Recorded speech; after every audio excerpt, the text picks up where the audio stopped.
Oh God, I this thing was giving me hell just now trying to get on here, and I was just about to put 6 rounds in my computer because it was saying that it couldn't load and retry, and I had to redo it several times to get it on, and I was just about to shoot my computer, break stuff, go crazy, lose my mind. Yeah. So let me see. Who is in here? Is anybody in here yet? I know I was exactly 1 minute early. So hello, David. Glad you are in this morning. Holy cow. So it's been a couple of weeks since, obviously since our last stream. I have no idea what I'm going to say this morning. It's been a couple weeks since our last stream. As you guys know, things were a little bit crazy, and the day of the stream and the day after, it's okay. Things are starting to calm down. All of your love and support was so helpful and so uplifting. And I felt some drops in my bucket, so I was feeling really great. And then things just start hitting again. I'm going, oh my God, oh my God, this is so insane. But let's start off with all the good news, okay? Let's start off with some good news. Let's start off with our housekeeping and stuff. So for those of you that are new, obviously I'm Amanda, and this is just an opportunity for us to chat about our mental health, where we're at, where we'd like to be, our wins, our struggles, etc. The chat can get kind of crazy. Sometimes we get a lot of people in here, so I can't see every single message. I really do apologize for that. But if you want to make sure that I see a message, please make sure you're using that super chat or super sticker function.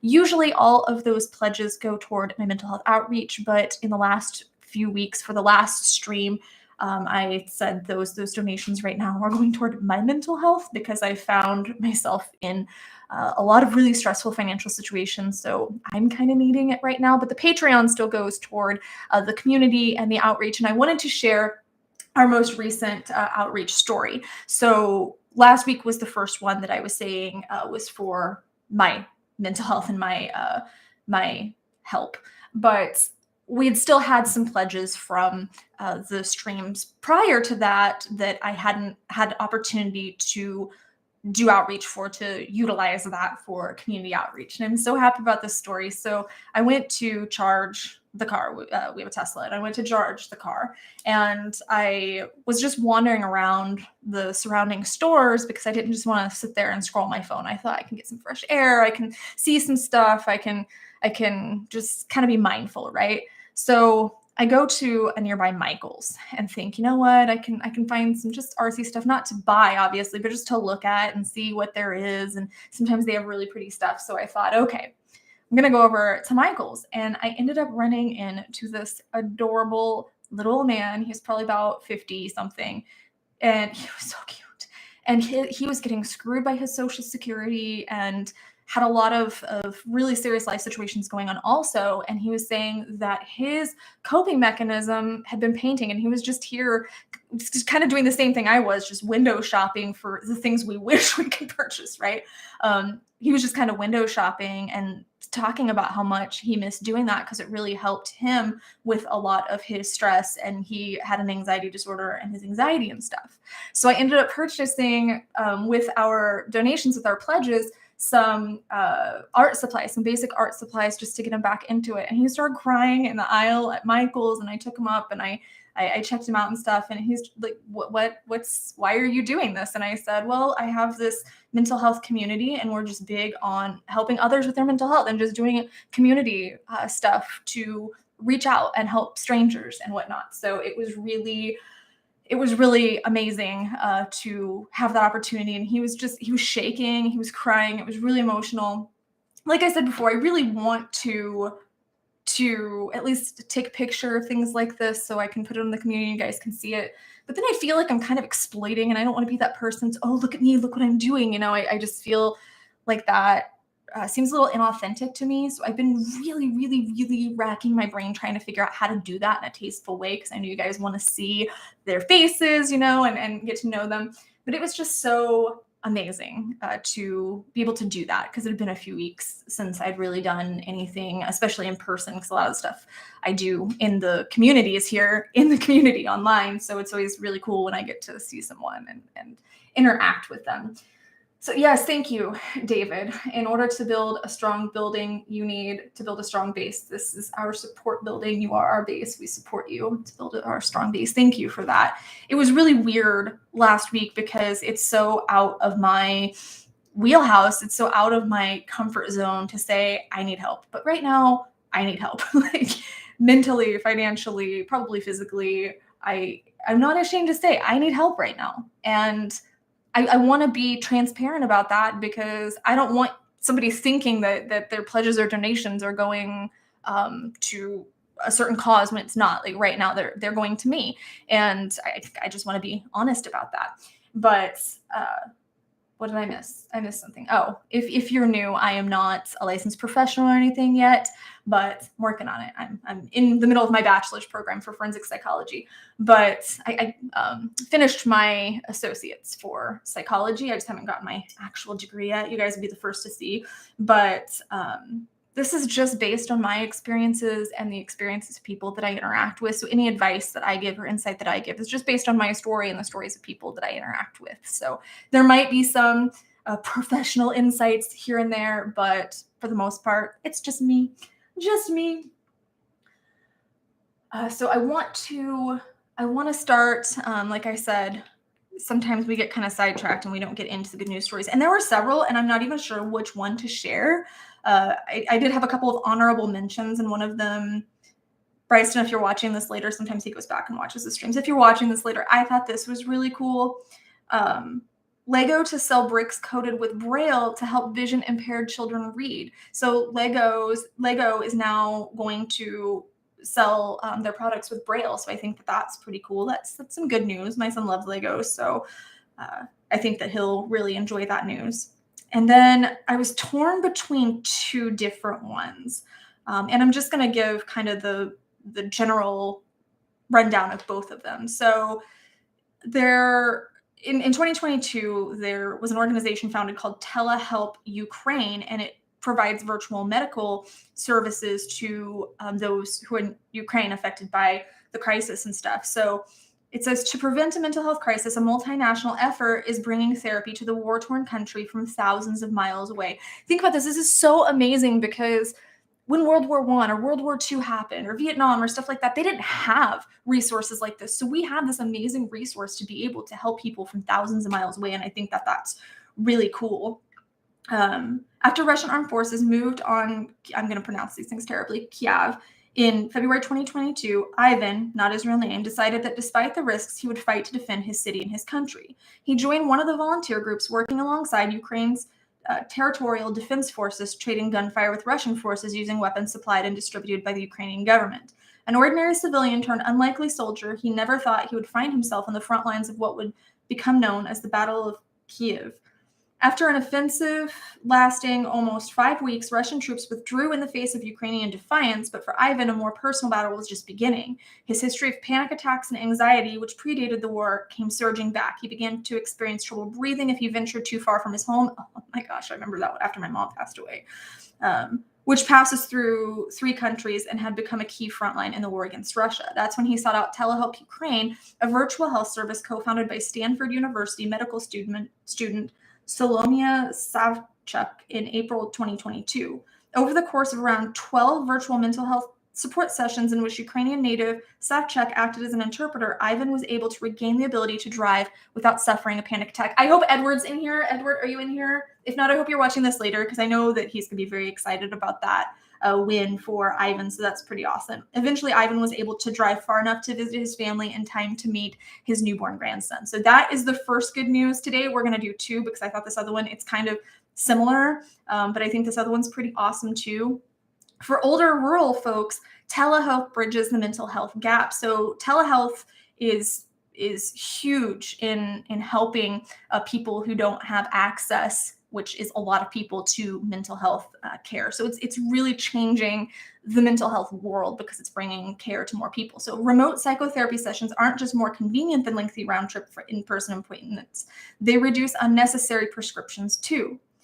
Suffering from dementia, 94-year-old George, not his real name, was admitted to a nursing home in a rural town in California in 2019. Since he lacked family nearby, he received few visitors. George soon became lonely and depressed, and these feelings were exacerbated by the sense that there were few people he could connect with at the home. His failing memory led to confusion and frustration, culminating in George putting a bag over his head in an attempt to end his own life last year. Despite the nursing home social services director identifying him as a candidate for psychotherapy, no psychologists were available to visit George in person due to the home's rural location. Instead, George was set up with a clinical psychologist who could work with him remotely in weekly telehealth psychotherapy sessions. After his initial psychologist left the company, George began seeing Dr. Jennifer Ho, a senior clinical manager at Executive Mental Health. George's sessions had helped him process his feelings and embrace life in the facility while also accepting his difficult relationship with his daughter, with whom he previously lived. Telehealth has made a huge impact on George's life. I like that these are actual stories, of people. And George isn't alone. He's one of about 122 million Americans, or about 37% of the population, who are living in areas with mental health shortage, with a shortage of mental health providers and locations. So I really love that this is spreading and helping more and more people. Thank you, Mick, so much. I forgot that I need to keep track here. Thank you for putting another brick in the wall, so to speak. He says another brick in the wall of the foundation. Figured I'd make a Pink Floyd reference there. I know. Got a lot of music history. I know that song, but I don't think I've ever really delved into a lot of Pink Floyd. So maybe that's something I need to do on the channel. Okay, we do need her education though. Oh, good. Well played, David. Well played. I feel like my brain is kind of foggy. So if I'm saying a lot or I'm stumbling over my words a lot, it's just because my brain's been kind of foggy the last couple weeks. What the heck? I thought that was a freckle. That was not a freckle. I think I had chocolate on my arm. Oh gosh, that's a thing. That is a thing that just happened. But yeah, I've been really foggy, really low on energy. So for all of you who have been worried, and I know that's pretty much everyone in here, so I don't know why I say that, but I have been being proactive about moving through this rough patch. And I knew for me that talk therapy was not going to be particularly helpful because I've done that and I've accumulated most of the skills that they could offer. I've done groups like DBT and stuff. And I just didn't think that was going to be super effective. I know prescription medication is not going to be helpful for me. I played that game. I've been on that merry-go-round and it just does not work well for me. It does not react well in my body.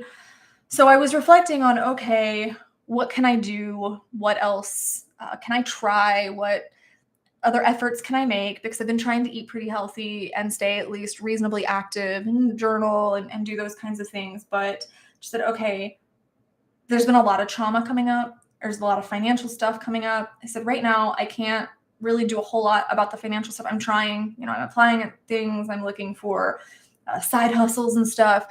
But for the most part, like I'm doing what I can there. So, okay, let's confront the trauma. Let's start dealing with that. So I did an intake yesterday to start EMDR sessions next week. So my first one is next Thursday. I will let you guys know how that goes. I'm a little scared because I know that EMDR kind of dredges up all that trauma to help you process through it.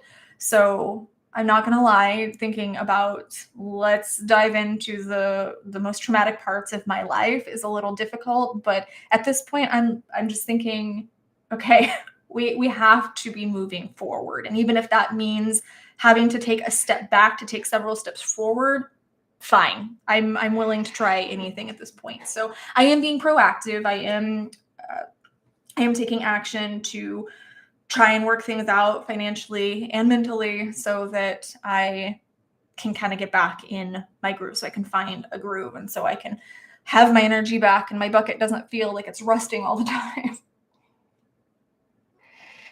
Okay, so many messages, and I feel terrible for not being able to read them all. Thomas Waffle says, my brain's been foggy too. It's probably the chemicals they spray on us. That probably plays into it. For me, I know right now a lot of it is just situational, that I've been in a lot of really difficult situations, medically, financially. We went over this last week. I don't want to beat a dead horse. I don't know. That's such a terrible,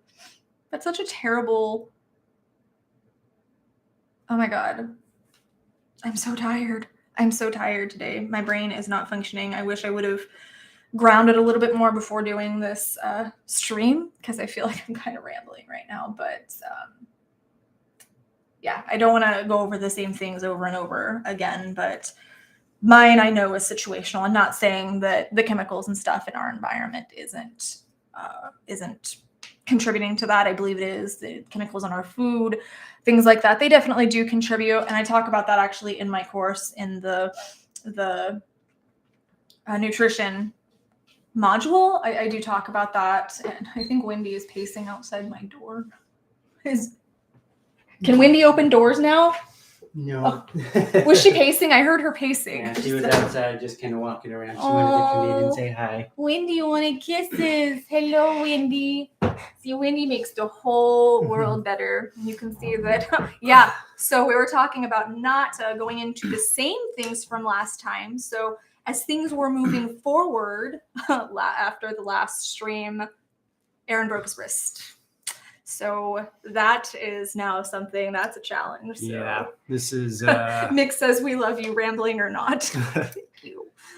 This has been very challenging. I feel like that brings its own mental health challenges, because, I mean, I'll let you talk about it. But for me, if I don't have control, I kind of freak out. I'm a bit of a control freak. And that's why I hate flying, is because I'm not in control.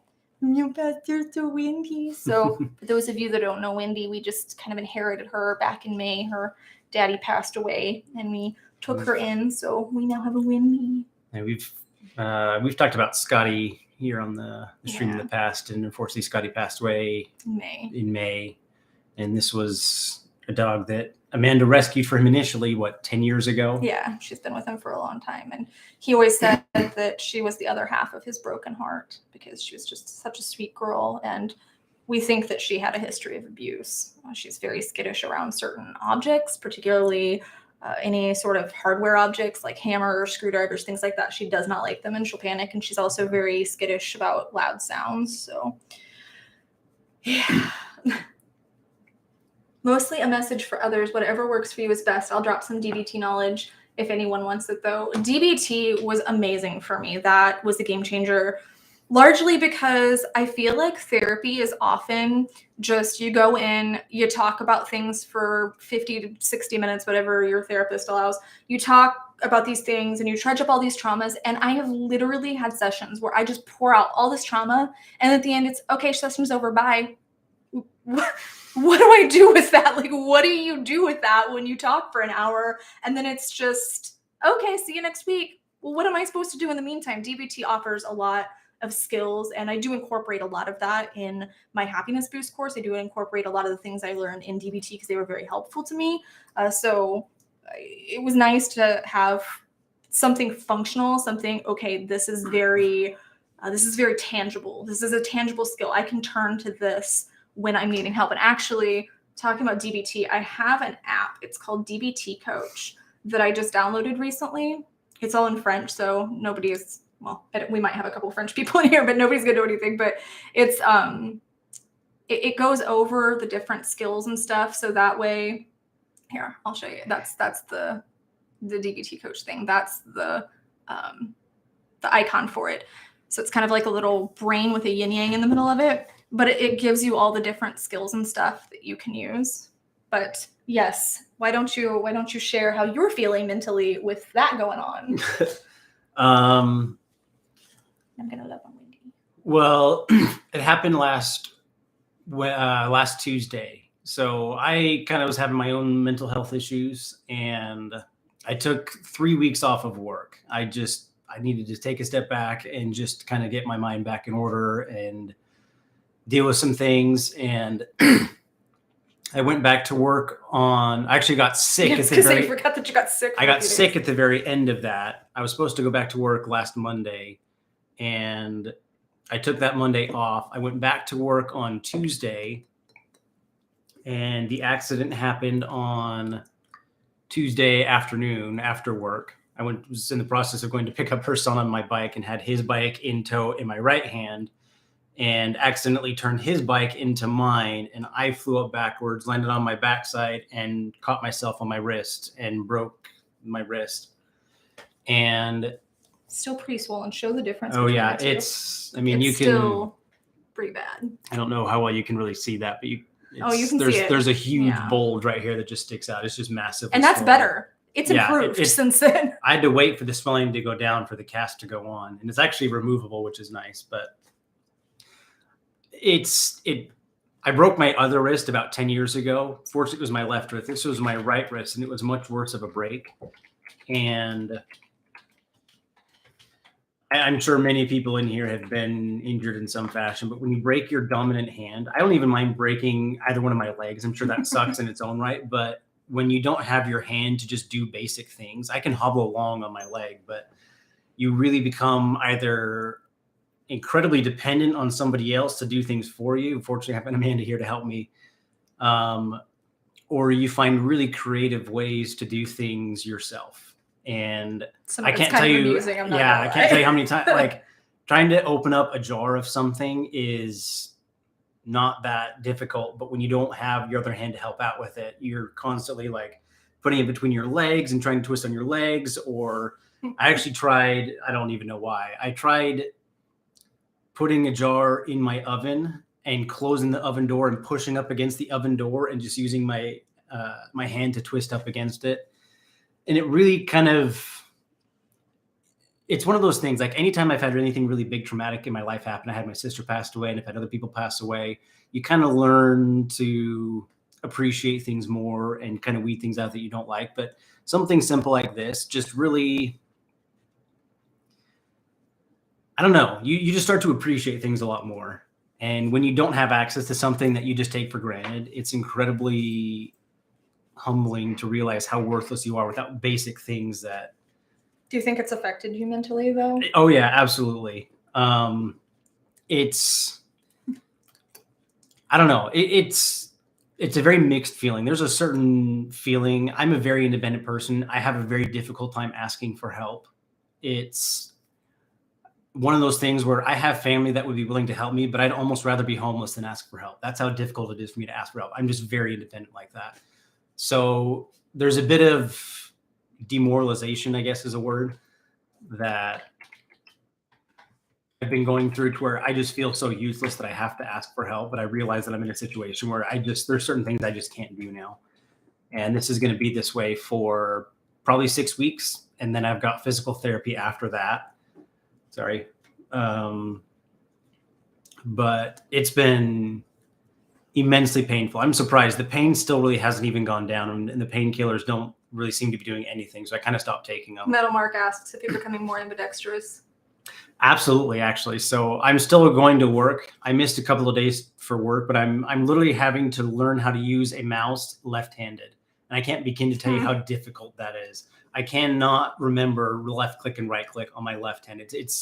It's undoing everything I've learned about computers for 30 years. But anyway, off my soapbox. But yeah, this was just. No, I think that it's important because people forget that there is a mental aspect to physical ailments, be it a broken bone or a cancer diagnosis or whatever the case is. There's a mental aspect to that you have to adjust to. And of course, then there's the financial aspect because of. Yeah, this is. Things were already difficult. Right. This made things way worse. It's just so let me recap a little bit. When we did the last stream, I was telling you guys that I I think I told you about the property management's trying to screw us because they're saying that the AC was our fault, so they don't have to cover the $2,800 for that. So we had that. We had my college that was screaming. I'm still dealing with college stuff, but thanks to the last stream, we did get that taken care of. So thank you for that. One thing checked off the list, but it's already existing medical stuff and just one thing after another, and then one thing gets checked off and I was so happy. Like I literally wrote this whole gratitude thing about it and I was so ecstatic and I was so grateful, you know, for the community and for the support and for the love. And then this happens a few days later. I'm going, oh my God, this is insane. I literally remember driving home kind of manically laughing, just going, because why not? Why not? Why wouldn't this happen? Oh, why not? So, it was kind of comical. Like it's just somebody is literally just up there just spitting on you. It feels like that anyway. And I know a lot of people go through that too. And I know that, you know, I don't think there's anybody up there with a magnifying glass trying to burn us, but sometimes you kind of wonder. I swear are you tired? I swear I feel, I've said this before, like my life is a soap opera or something that's in its 23rd season and they're just totally desperate for ratings, so they're doing dumb shit to get a reaction. I'm like, okay, I'm just not gonna react. If I just don't give the directors a reaction, then they have to change the story, you know, then they have to start making it, I'm gonna adjust this a little bit, then they have to start making it a bit more balanced, you know, because I feel like there's no balance at this time. It's just kind of one thing after another. I feel like I'm forgetting something. Oh, the car issues. So there's like car issues and medical issues and the AC. And I was so grateful. And I remember it was one of my gratitude prompts that day when we had the AC go out. It's okay, this is covered, this is dealt with. It's stressful to be in the hotel, you know, to not be able to work during those days and get things done, but we're all safe and it's fine and we don't have to cover that. And then now they're coming and saying, what was your fault? What? How is it my fault that a blower motor goes out? I'm not an air conditioning tech, but that's from my friend who is an air conditioning tech. He said, no, that's a pretty common thing that needs to be replaced from time to time, especially in Arizona. That's not that uncommon and that's not your fault. Like we changed the filters and stuff. There's nothing more we could have done. What did they think I did? Went up there and tinkered with it just to get it. I don't know their thought process. Actually, I do know their thought process. They're just trying to extort us for money, but I'm sure they just don't want to. They just don't want to pay for it. Yeah, they just don't want to pay for it. But we've had other maintenance issues that they've been happy to take care of, very small things. But it comes to the bigger things, they tend to be a little bit more hesitant to pay for an air conditioner or. David says Aaron Butler is going to get kidnapped and held hostage in the sewers by mutant clones escaped from the evil doctor. I mean, at this point, I honestly wouldn't even be surprised. It's just one thing after another after another. Like it just hasn't stopped. I feel like Tom Ellis could knock on my door with no shirt on and say, hey, let's go get freaky. And I'd just be, oh, okay, that happened. Okay. Jesus Christ could appear right now and just start handing out Happy Meals. And I go, cool, that's a thing. My house could blow up. And I find out that I'm in a spy situation or a gang situation with freaking Gus and Tuco. I don't know. Like, I just feel like anything could happen right now. And my brain just goes, yep, because why not? That's a thing.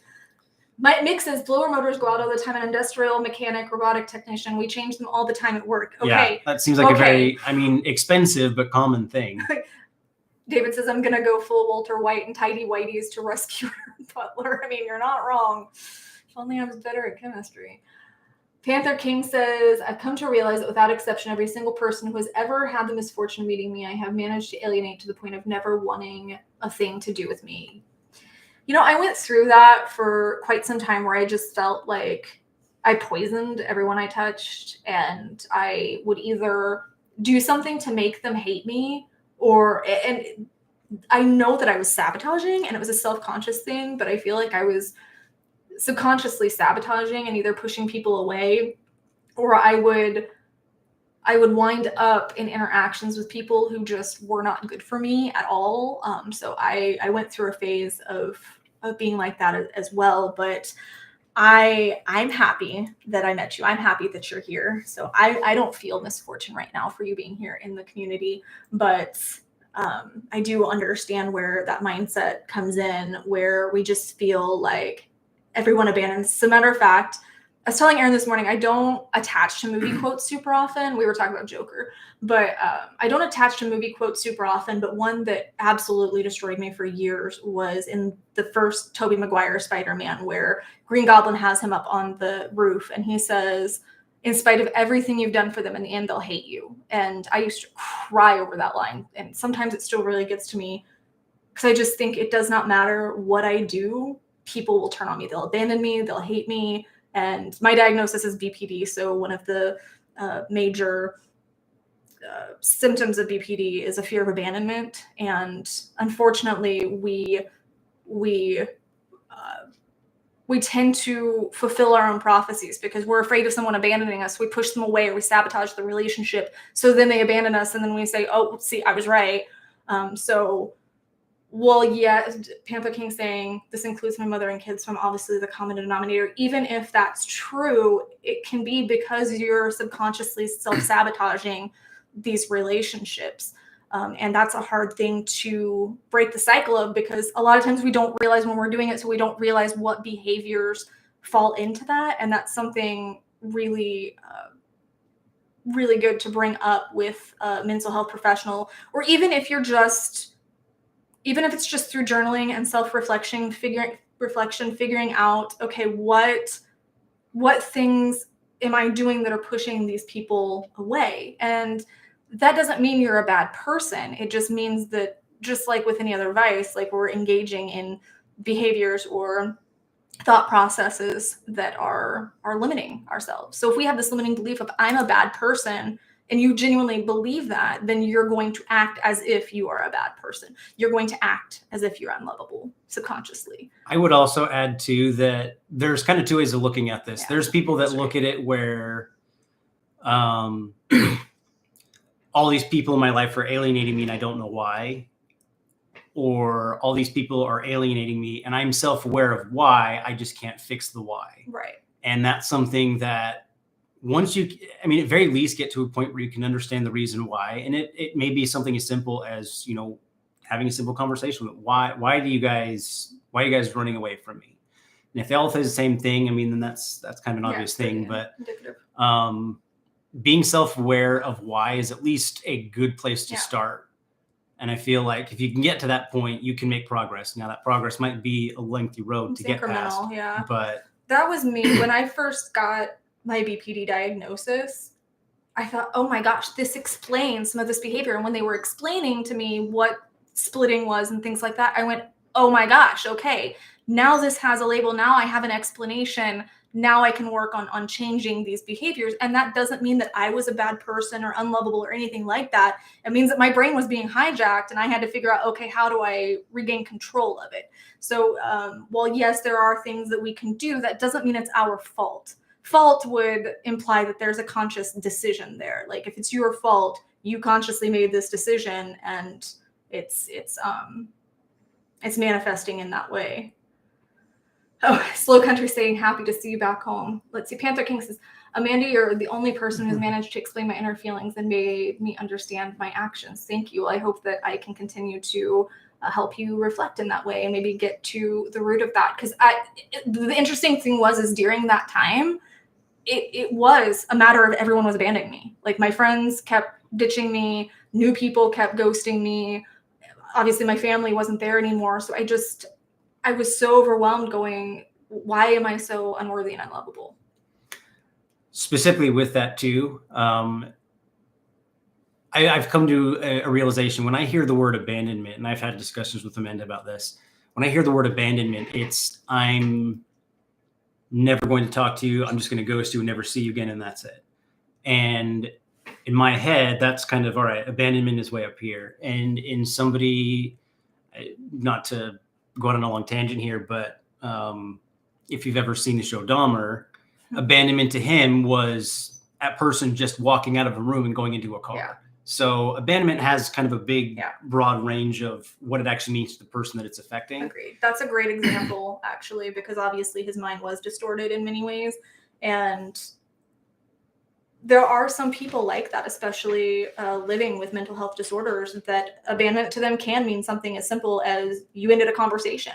And it it can manifest in a lot of different ways. That's a good point. And if you're not the person, I know Amanda has that feeling, and I don't particularly have that same level of feeling, but I understand that my abandonment is not her abandonment. Right. And so you kind of have to adjust. If you're trying to talk to somebody that's like that, adjust the conversation accordingly to Right. what it's actually making them feel. I also have a really weird thing, and I just talked to you about this recently, and I don't know if anybody else can relate to this, and I know that this stems in childhood. I learned that this stems in childhood, and it is a symptom of BPD, but if I'm away from Aaron for any period of time, like say we're away from each other for a couple days, the feelings that I have about him change. It's not that I don't care about him. It's not that I don't love him, but I can't feel the same thing that I feel when he's around. And most people can.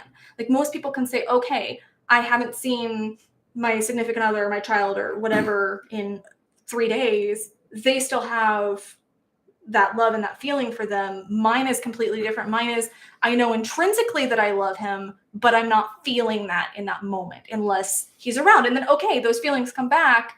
And I found that is another symptom of BPD is when someone leaves, your perception of them changes. You can run to the edge of the world. Gecko says you can run to the edge of the world to get away from it, but in reality, the world's round and you run in circles until you face it head on. I love that. Jason Statham appear out of the blue. I mean, probably falling out of the sky and surviving from falling out of a freaking airplane, because why not? That's a thing. That's a thing that can apparently happen. Metal Mark 12, it always matters what you do for others, regardless if they show appreciation or not. Oh, Dustin says, first time I've made it to a live stream. Hello, Dustin. Hello. Sorry, I'm really happy to have found your page. I've had a lot of mental health problems, and thankfully my therapist has helped tremendously. Shout out. Hello, I'm glad that you are finding support here and with your therapist.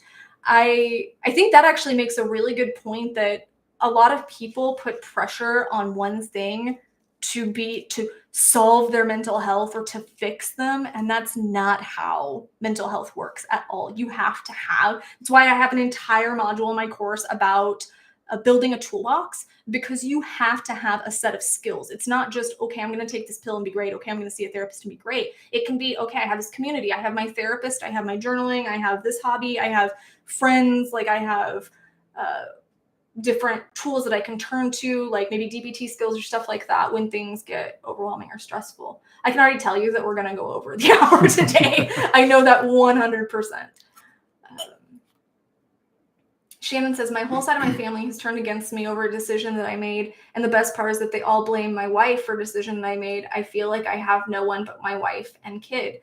And you know what? Coming from someone who for the longest time, I only had my parents, and I was fine with that. Like I was perfectly fine having this small circle. And now I have him, I have B, obviously I have the community, but my family also turned on me. So after my parents passed away, a lot of my family, I won't say specifically which relatives, but all my family except one aunt and one cousin wants nothing to do with me. And it's largely because of my social standings on certain issues. Like they all just turned on me because of social standings.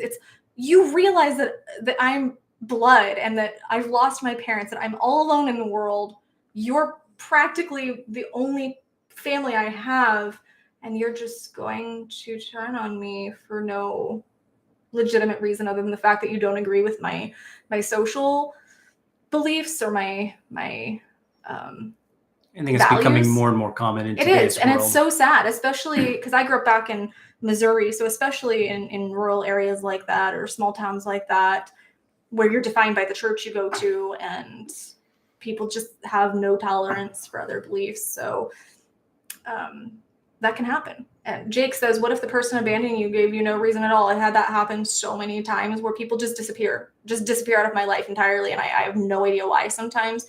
That bothers me. But, I kind of look at it this way, though. And I know this sounds a bit harsh, but they don't owe you a reason. If I'm going to cut ties with someone, there are some times where I just feel I don't want you in my life, and it might not have anything to do with you.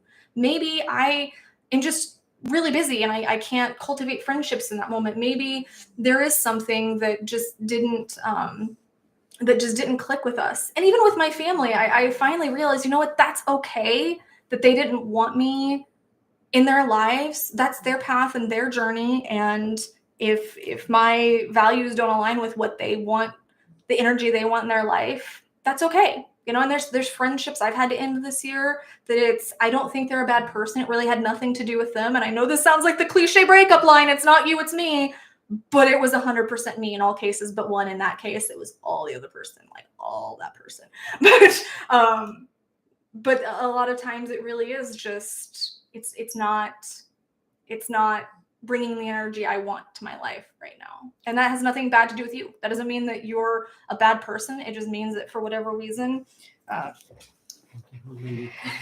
she's getting heavy. My arm's starting to go numb for whatever reason. You know, that person needed to go different direction. Elevate my arm to keep the swelling down. So he has to hold it. Like I'm literally getting like I've got bruises just from like leaning on things, and I just can't. I got to keep it elevated, otherwise it'll. Oh my gosh. David says we're becoming more tribal and black and white. You agree with me, or you're the enemy? I learned long ago. Different doesn't mean wrong. Yeah, it's an us versus them mentality, and I don't like that. But I mean, I don't personally like that. I always have a dog. They'll never abandon you, Mick. That's Mick's right. going to fund this whole stream. We do still have the 250 goal, so let's see if we can get there. I'm going to extend the stream. Aaron's not just waving to us. To me, it seems like the kid that's raising his hand in school. Like Aaron's, hi, hello. I promise I'm not just. So you give him to the cripple. Yeah, have fun, Crip. Yeah. Okay. I've also noticed a lot lately that not just me, but I think especially me, as I've gotten older, who I have in my circle of people in my life has drastically gotten smaller because I just don't, I don't know. It takes a lot to cultivate a friendship and to keep a friendship alive. It's exhausting. And I've realized that in a lot of cases, and I hate to say this, it's just not worth the effort. And that's not that person isn't worth right, the exactly. effort. It's nothing to do with that person. They're great people. I've let go a lot of great people in my life for no reason whatsoever. And it's not like we had a hard cutoff saying, all right, you're just not a part of my life anymore. It's just you kind of grow apart and that's it. You drift away. But I've learned more and more that I would much rather have literally one person that I'm close to than 10 people that I'm moderately close to. 100%. 10 people that I'm moderately close to does literally nothing for me. It just doesn't. And unfortunately, I have Amanda here that I see and I talk to every day, and we can confide in each other and talk to each other and be around each other. And I'd much rather have that than literally anything else. Edward's here. Edward, you need to go back and watch the good news story I shared today because I think it'll make you happy. So make sure that you go back to the beginning and watch. That was pretty early in the stream. And you came just before the Snap Cup. Yep, we waited for you. We did. We waited just for you, Edward. I know he's going to be so happy. So Bobby says, sorry, I'm late. It's okay. And we're going to go over today, like I said. So Woodscum says, hey guys, haven't visited the live streams in almost a year because I've been dealing with life's up and downs. I feel you, bro. Or sis, not sure what gender you are, but currently unemployed, depressed, feeling useless, and uncertain of my future. I don't know what to do. Well, first of all, I'm going to give you a big hug.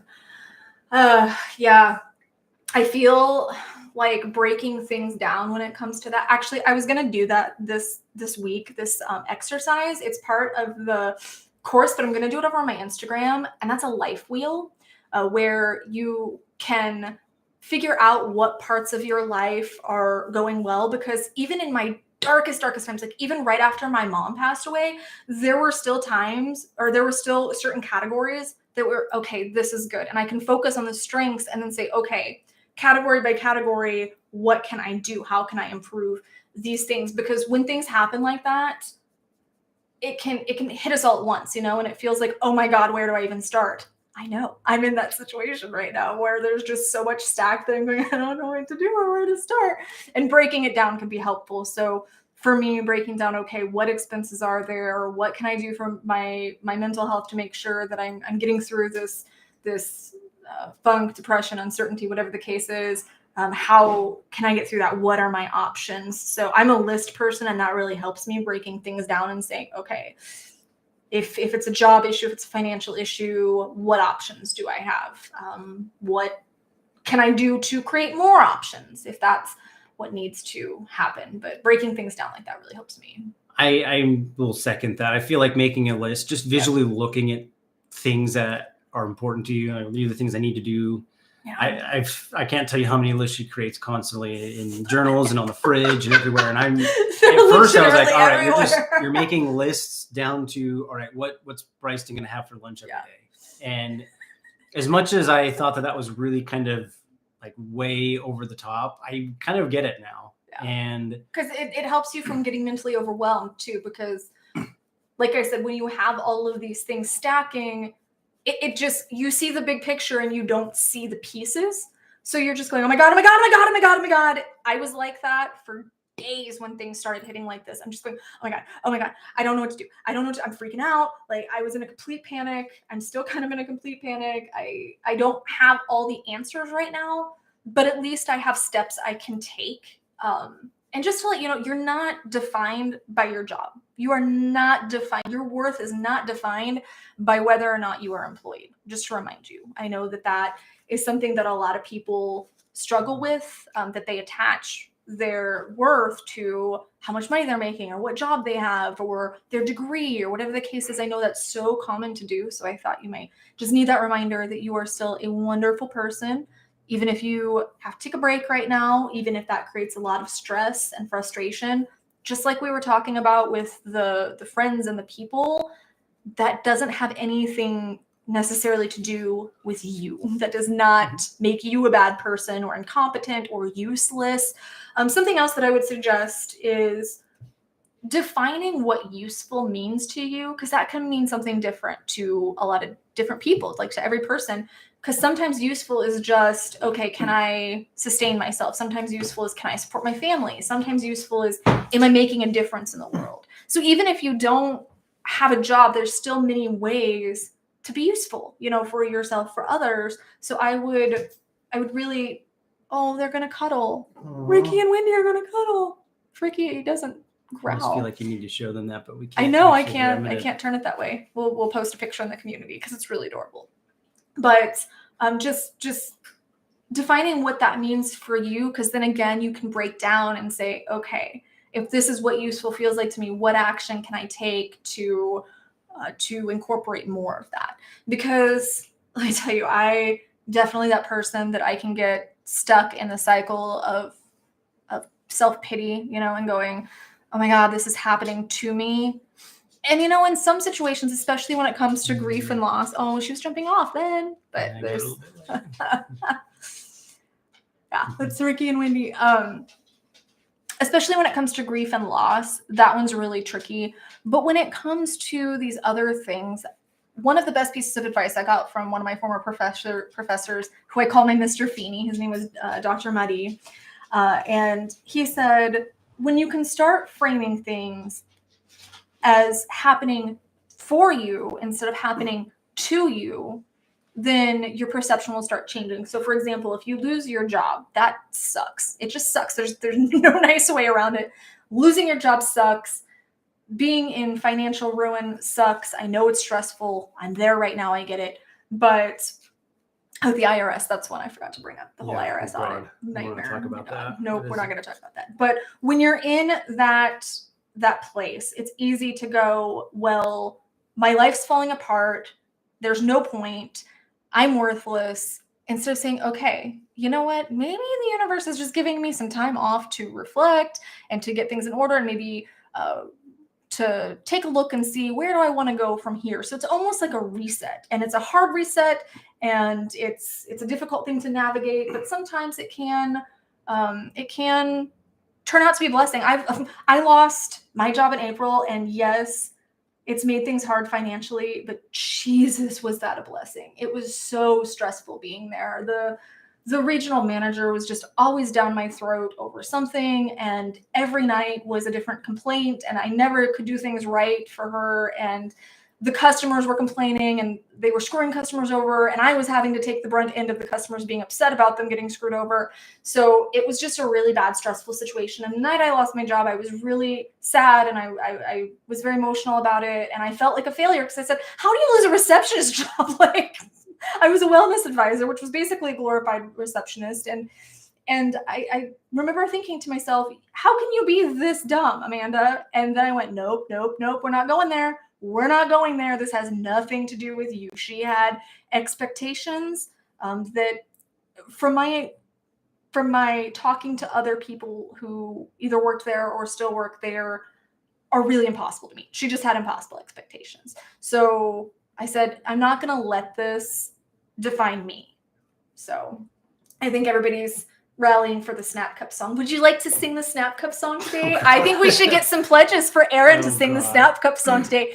I've pledged for it so many times. No. Yeah, so let's see by pledges who wants me to sing and who wants Aaron to sing, and whichever camp pledges the most, that's who's going to sing the Snap Cup song. Or if you want us both to sing together. So let's see. Let's give it a couple minutes and see who gets in.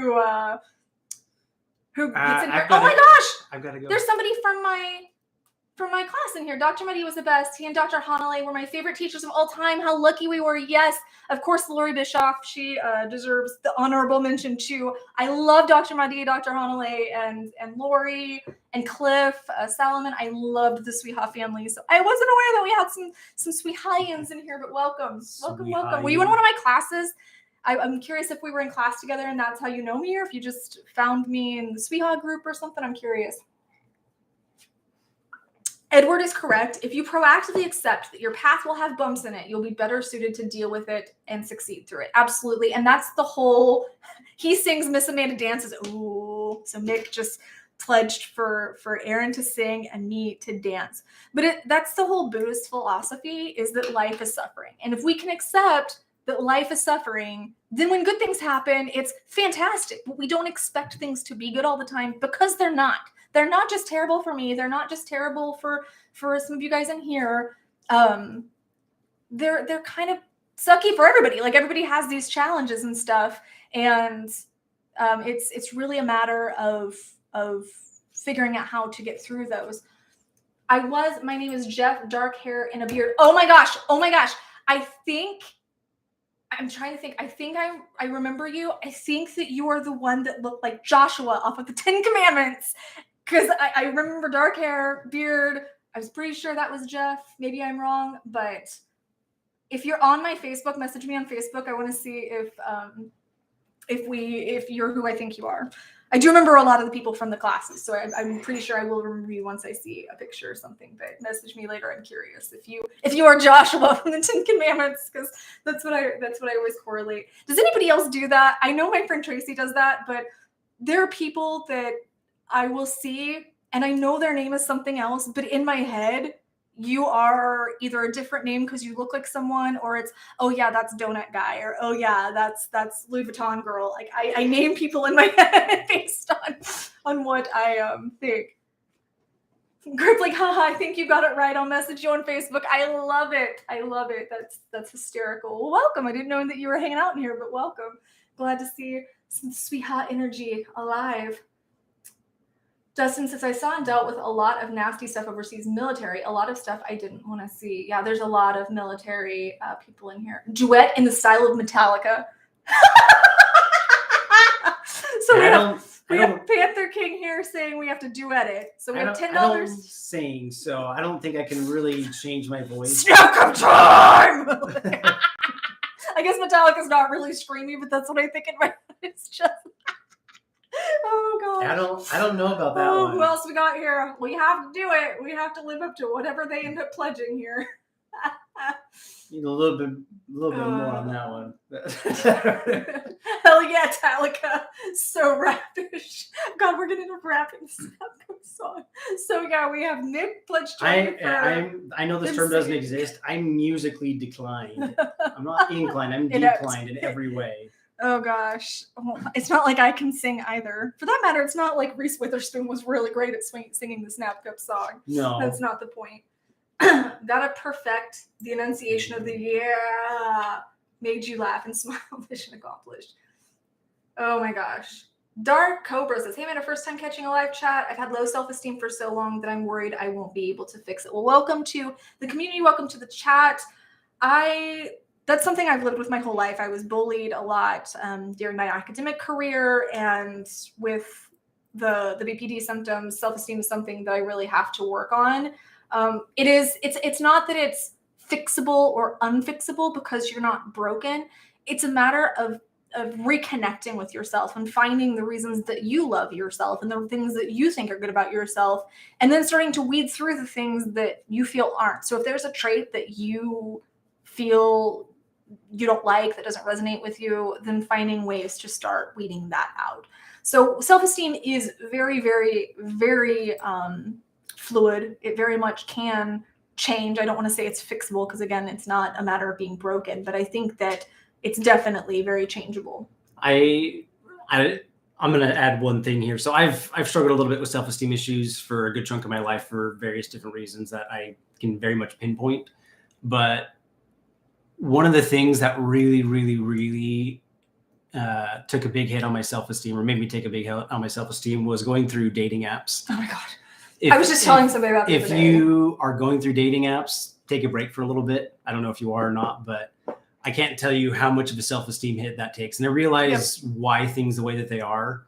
But when you send out a message to 100 different people and you don't get any responses, it takes a hit to your self-esteem. If you plan something and they don't show up for no reason whatsoever, that hurts your self-esteem. Yeah. And I don't think I'm a terrible person. I feel like I've got a lot to offer. I don't feel like I'm, super unattractive or anything like that. I feel like I've got a lot to offer, but when stupid things like that happen to somebody that you've never even met, and that's the hardest part. Like, I've never even met these people and they're already hurting my self-esteem. Yeah. That took a really big thing for me. So I don't know if that's what you're going through, but in the grand scheme of things, looking back, it didn't mean anything. Like, they didn't know me.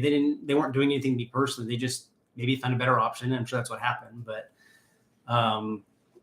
in the moment, I was on dating apps for years just trying to find somebody, and it sucked. It hurts.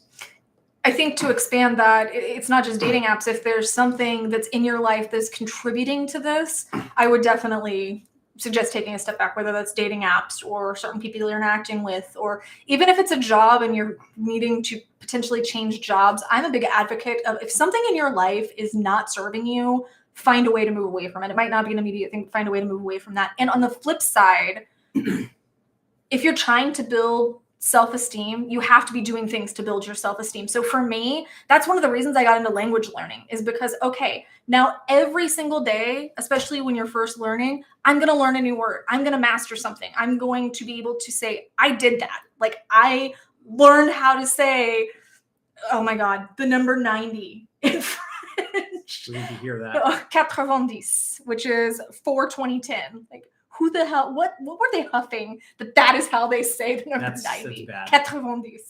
Panther King says, thinking about the S thing until I came on here and found you two. Oh, well, I'm glad that we were able to help you. I'm happy that we were able to give you all of the love and energy and bring you back down. Don't hesitate to reach out. A lot of us in the community. Actually, David, can you drop the Discord link? If you're not in the Discord, you can keep in touch with the community and share and talk there. And we can hold space for you because we care if your light goes out. Oh, Dustin says, question. What's your question, Dustin? How do I cope? We need to do Snap Cup here. I promise after this, we're going to do Snap Cup. How do I deal long-term with the possibility of my girls inheriting my mental disorders? It's the only thing currently I truly fear. Excellent question. So I found out recently that my son has ADHD, which I was never diagnosed with, but probably have. And it's been a massive struggle for him socially, academically. It's been this big challenge for him. The best thing that you can do, I don't know how old they are, but the best thing that you can do is be very open about talking about mental health. So make it very normal to talk about struggles, make it very normal to talk about how you're feeling, normalize it, and make sure that you're listening and holding space for them when they do open up and come to you, and that you're responding in a positive way, even if it's not what you want to hear. Making conversation about mental health very, very normal. And you probably already do that because you live with it yourself. Number two, helping them build a toolbox for their mental health so that they have stress and anxiety reduction, even if they're not dealing with it yet. As they grow up, just kind of giving them age-appropriate things that can help them when they're feeling overwhelmed, when they're feeling like their mind's racing, because that can happen even with kids. For Bryson, it used to be we would imagine that, I don't know how old your kids are, so this was something that we did when he was little, but we would imagine that he has a cup of cocoa, right? Like a cup of hot cocoa. And it's okay. You sniff the cocoa and then you blow the cocoa off.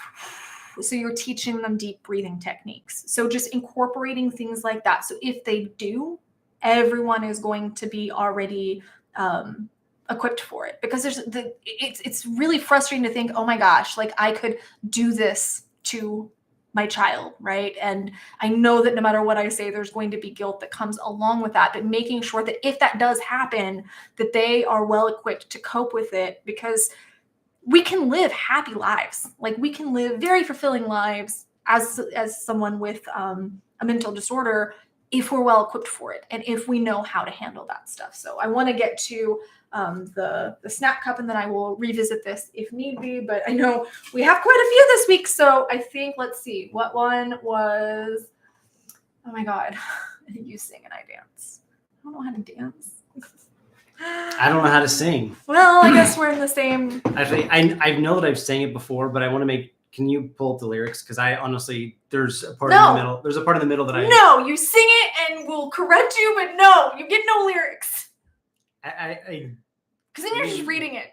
I will sing. I mean, it may not sound like anything, but I do you guys think you should get lyrics? I feel like I'd be doing the community misjustice, disjustice, unjustice. Yeah, Eugene's family therapy is huge in helping in regards to that conversation we were having. Absolutely, yeah. I don't know. Should we give him the lyrics? That look at Aaron Butler. Wow, I'd be scared. So. Blue Steel. Blue Steel. Show him the Legally Blonde. I wish we could screen share here.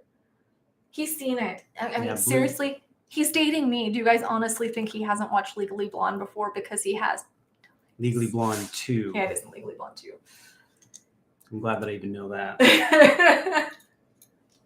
Oh my gosh. There's only a couple words that you mix up. Please don't do it. Yeah, I gotta like legitimately think about it in my head. That's gonna be haunting his dreams tonight. God. What is the yellow thing on your left hand band? It's the Triforce from The Legend of Zelda. So it stands for power, wisdom, and courage. I just realized that he has an 80s skateboarder vibe going on. And all this yellow stuff on my arm I don't even know what it is, to be honest.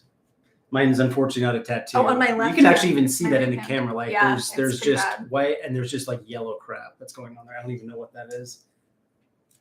I just want to be in a position where I can put my arm down. Shut up and sing. Okay, hang on. I gotta. I'm legitimately forgetting all the lyrics right now. I can think the first two lines. I think he's getting anxiety. Okay, all right. We'll refresh your memory, but you can't read off the song lyrics. There you go. Okay. I'm gonna be. Oh my gosh! Now they get to see my pajama pants that we're all bunching up at the top. This is not an outfit I planned for everyone to see. I just want to let that be known. I was kind of just in chill mode, but. All right, Edward, I expect to see a huge donation here. Yeah, Edward, get on that. For all the times that. Hey, I'm not singing at this time, so Edward should be happy.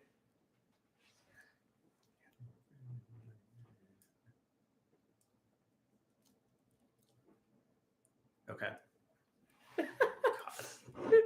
Oh my goodness. I wasn't even planning on being on the stream today, so. Wendy was just pacing, and look what you got him into, Wendy. Yeah. Drum roll. I think I just lost my voice again. You can sign it then. Yeah.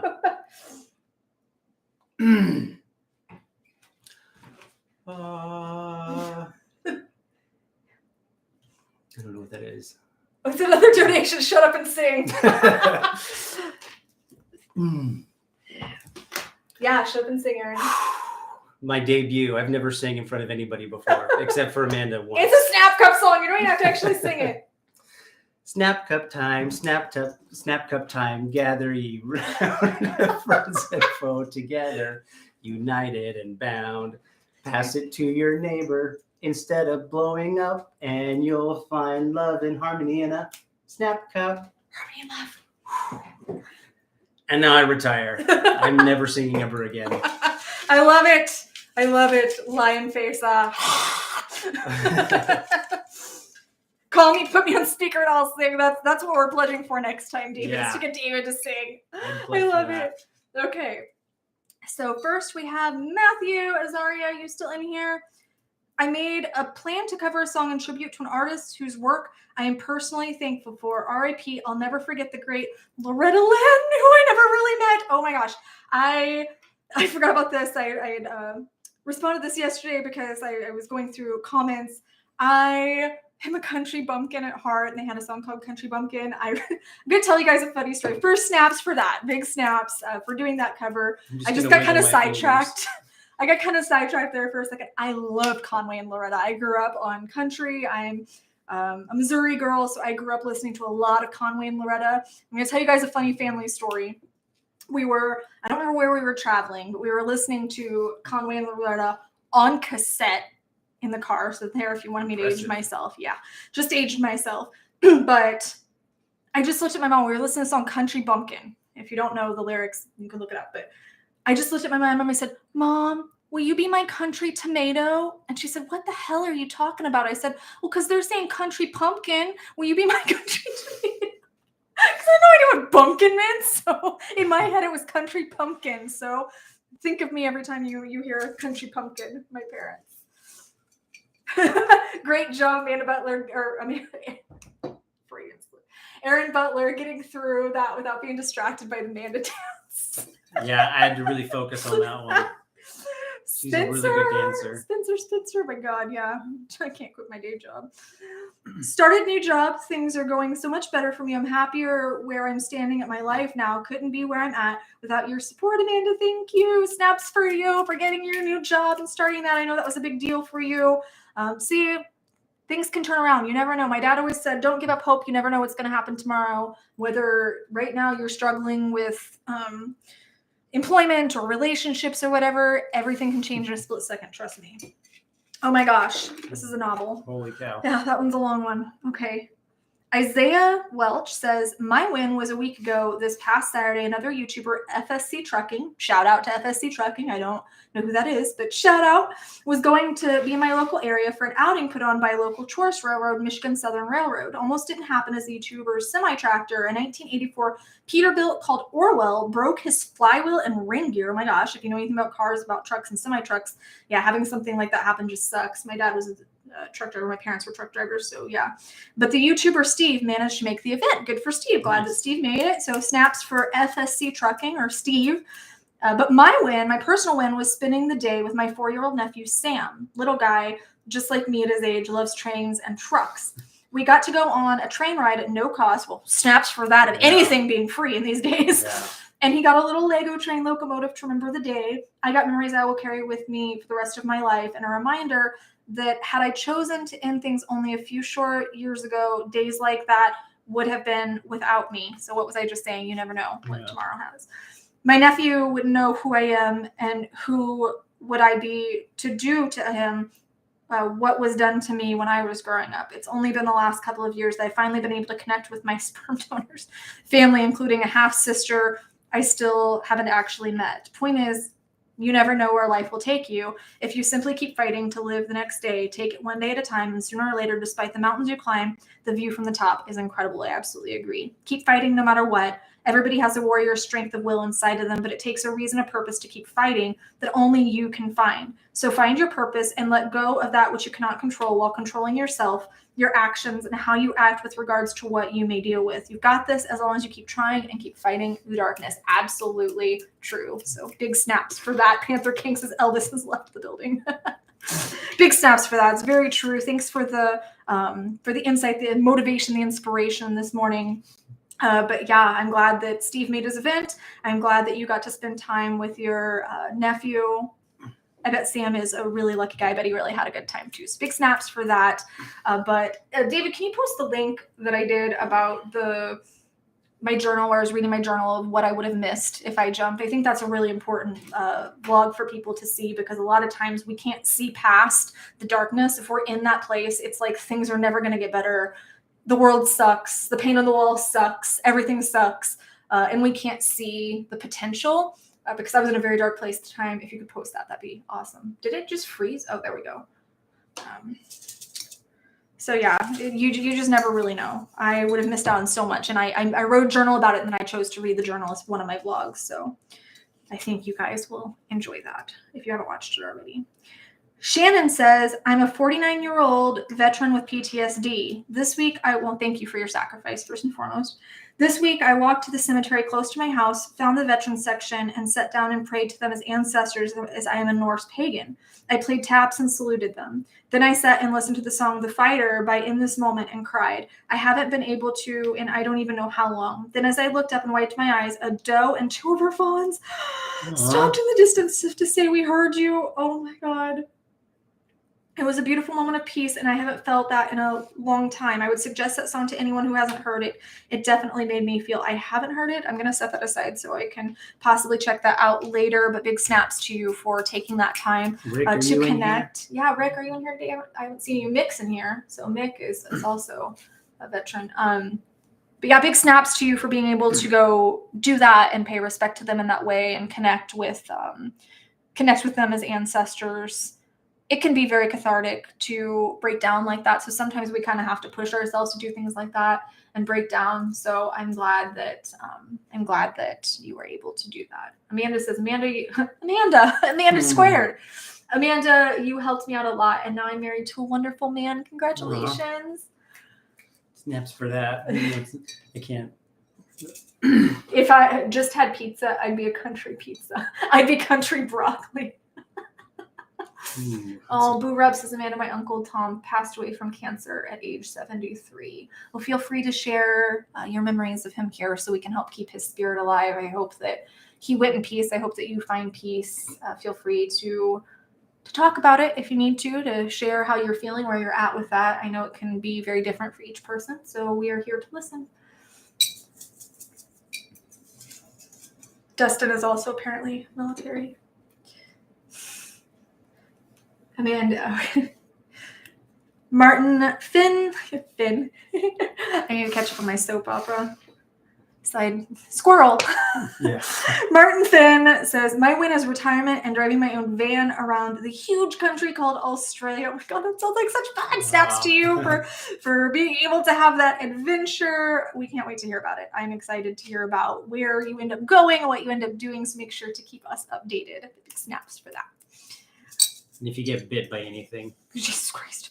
I feel like everything in Australia wants to kill you. Pretty much, yeah. Just all of Australia wants you dead.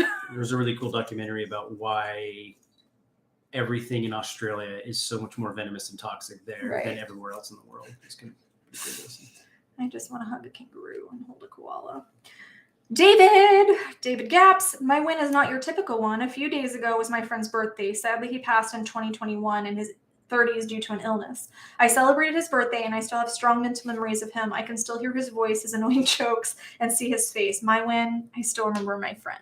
Mm-hmm. Big snaps to you for remembering your friend and hopefully being able to honor him on that day and just, spend time with memories. Sometimes that's honor enough just to be able to spend time with the memories. So big snaps to you for remembering your friend and for all those years of friendship. There we go. Better, right? Getting better. Mick, is it getting better? I need snap lessons. It might help if you had a little bit of water on your thumb muscle there. Oh my gosh. Just spit on it. Just spit on it. Yeah. If I can give a little bit of unsolicited advice, those words should never come out of anyone's mouth. Ever. If you have to spit on it, you ain't doing it right.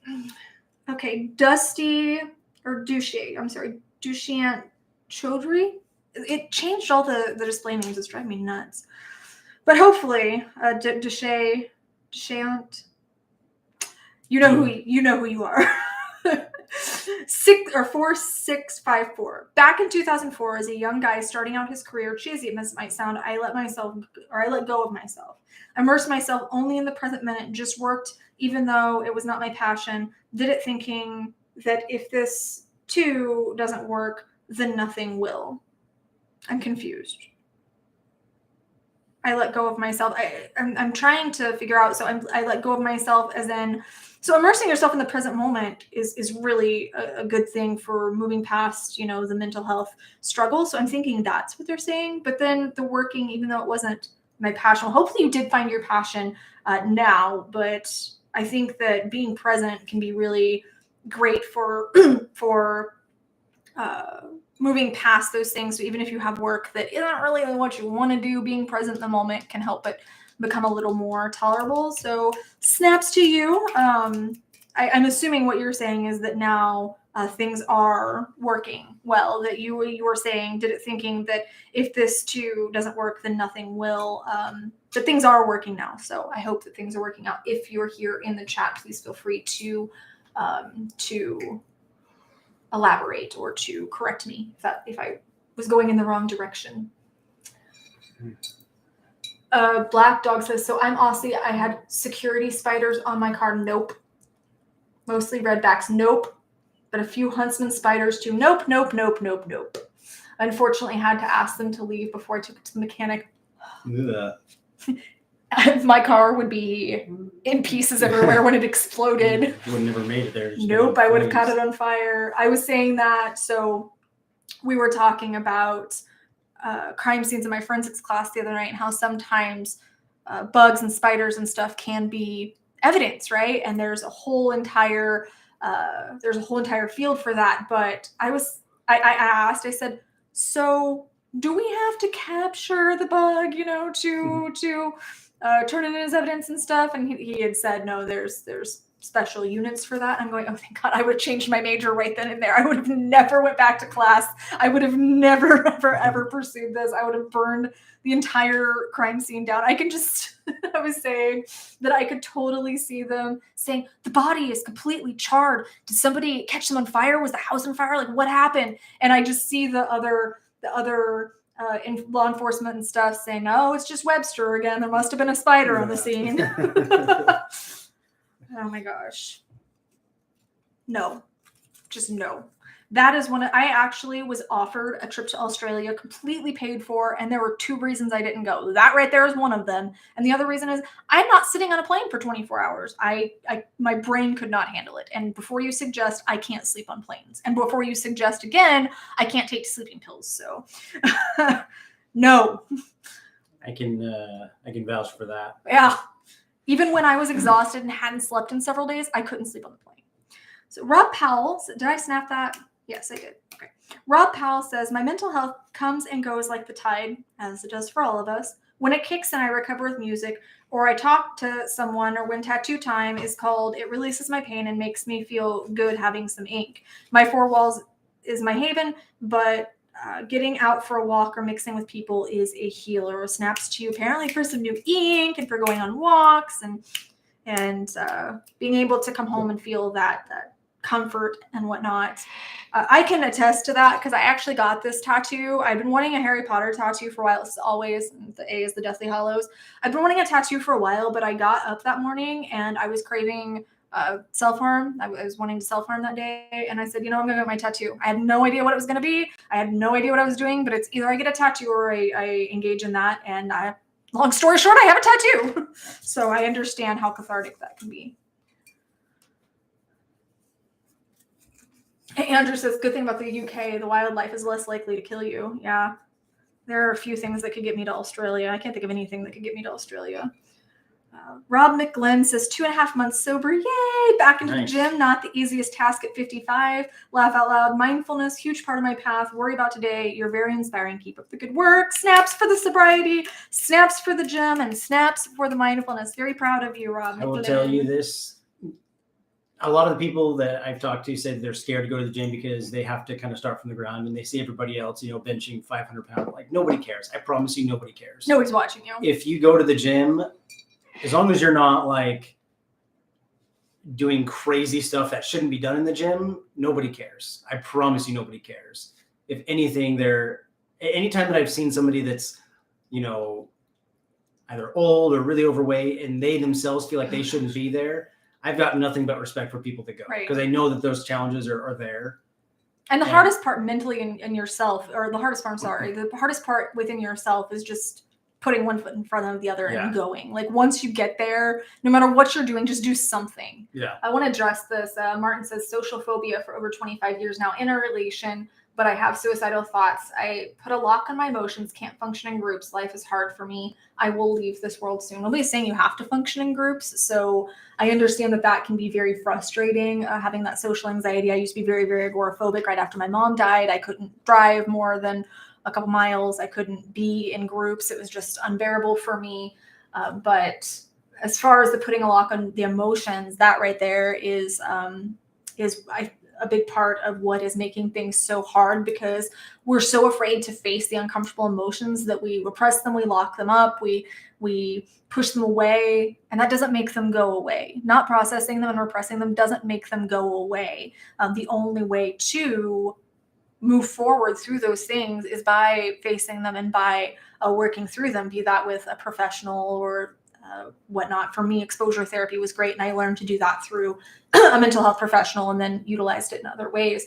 But I really hope that you can reach out to us here in the community, that you reach out to a professional, because we care if your light goes out. We do care about you. We want to see you heal and get help.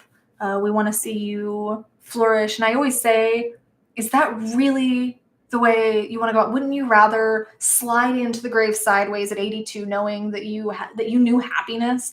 And I think there was a part when I was kind of on the fence, like I just come down from the ledge in Canada and stuff, and I was on the fence, and I said, I don't want, for me, not anybody else, I don't want to go out this way. I'd already made the decision to not jump.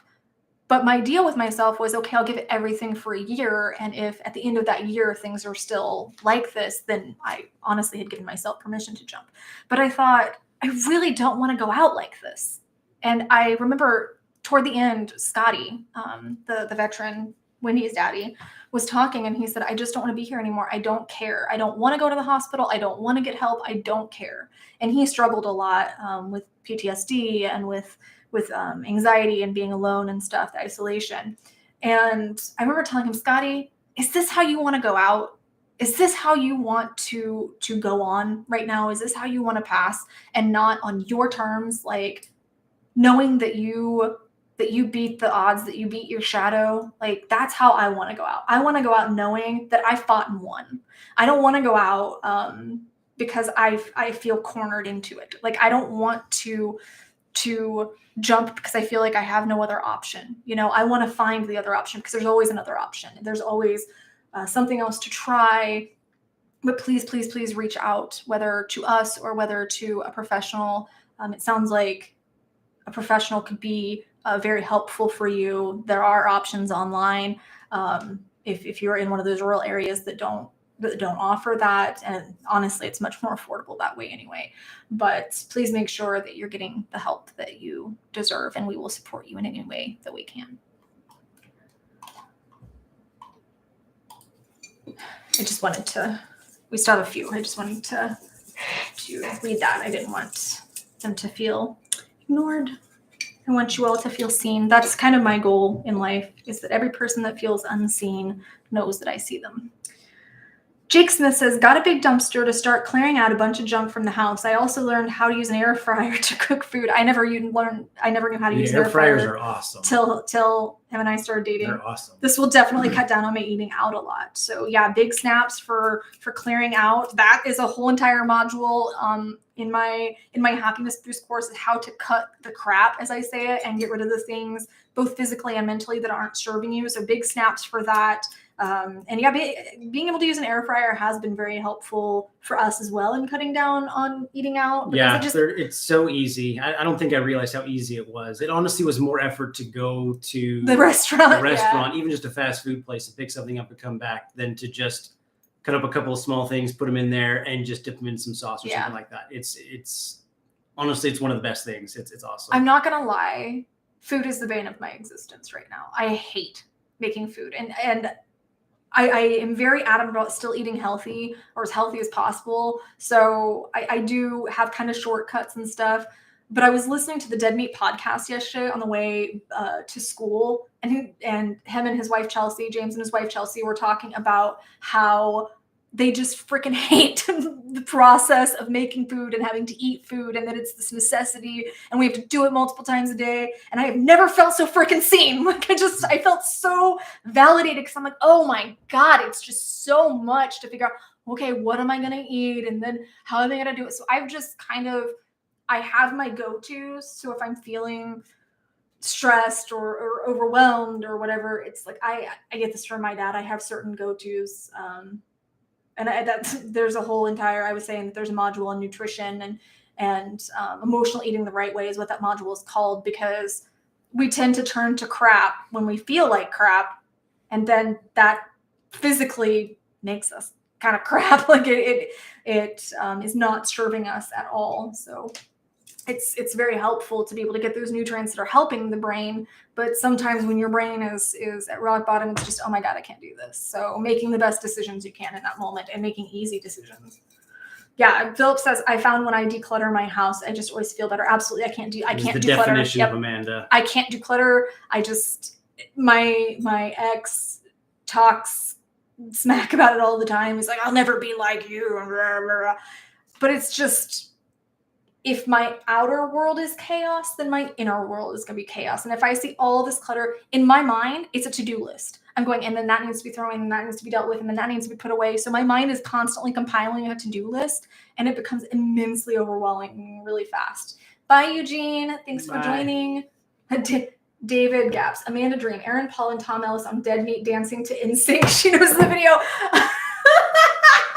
Yeah, if you can put that together. Shirtless. But yes, that'd be a good Christmas present. Make that happen. Work on that. Yeah, make that happen, please, and thank you. Oh my gosh.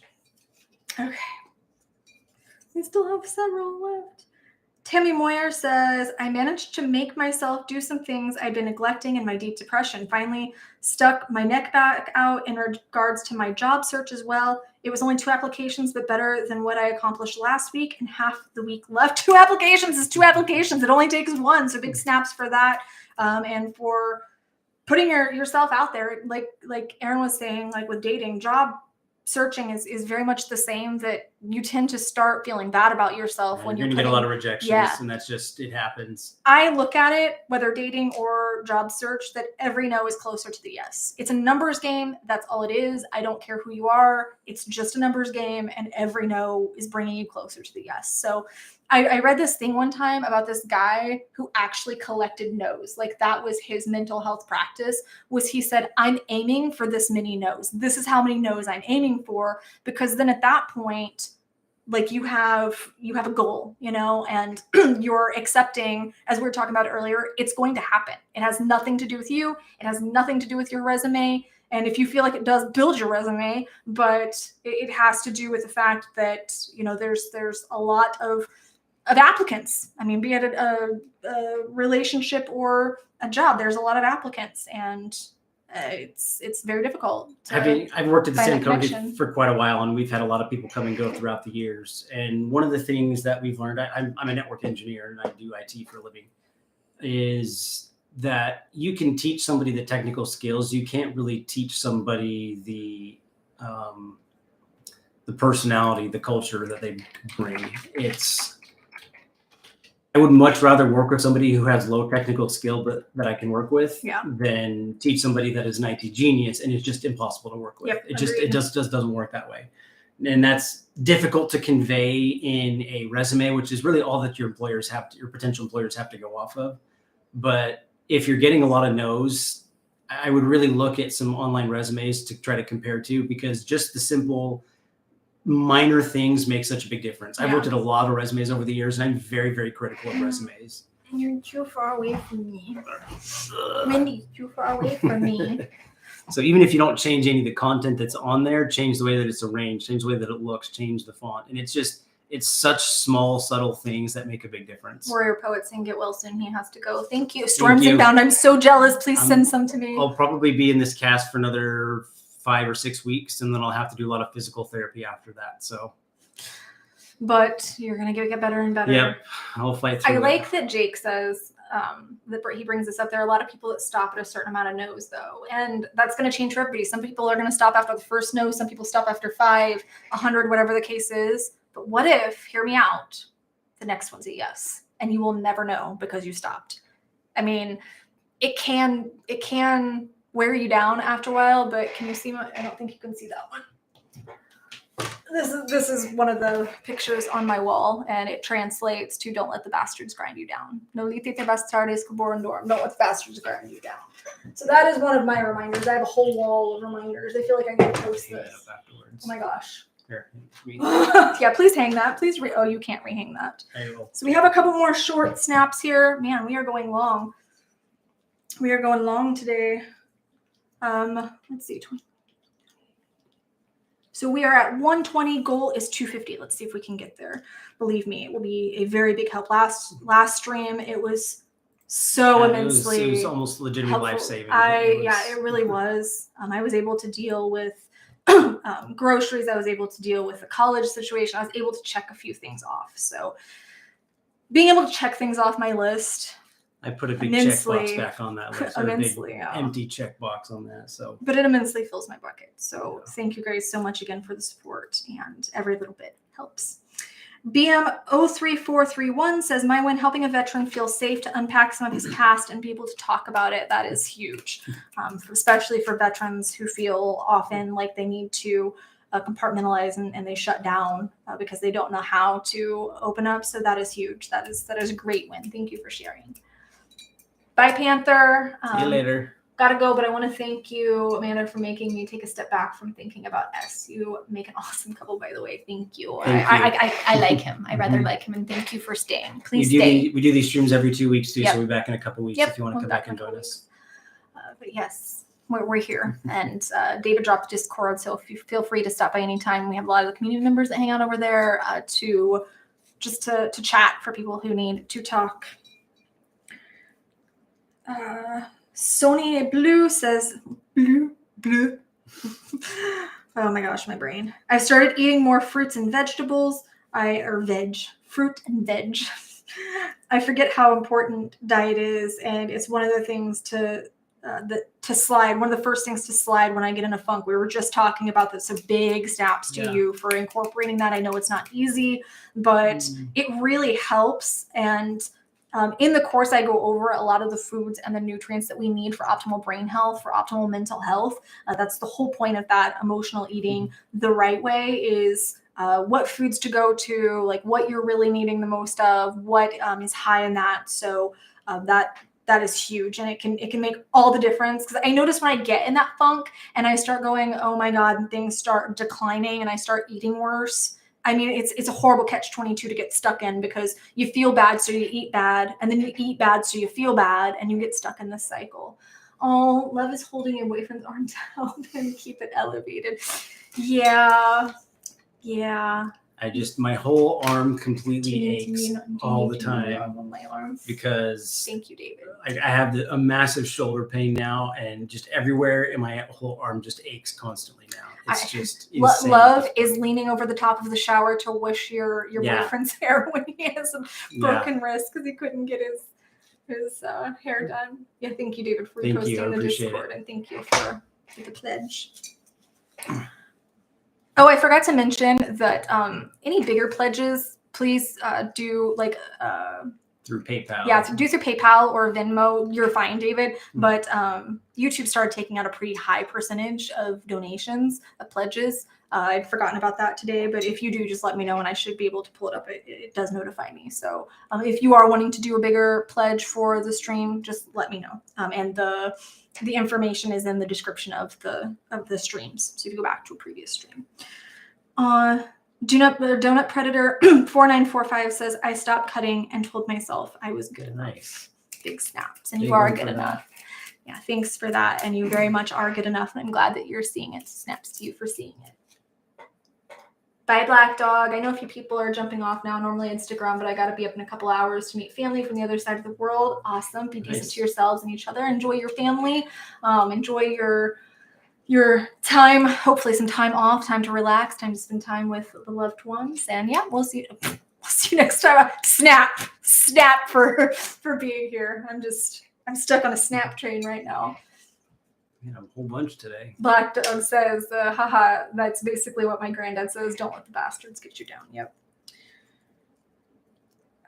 Colin Burrow says, I asked for help today. Not easy for me to do. It can be very difficult. That's the first step. Yep, and that's where the healing comes from. So very proud of you. Nice Good job. job, That is the last of our snaps. If anybody else has any other snaps, feel free to share it here. Metal Mark says, has your arm begun to itch yet?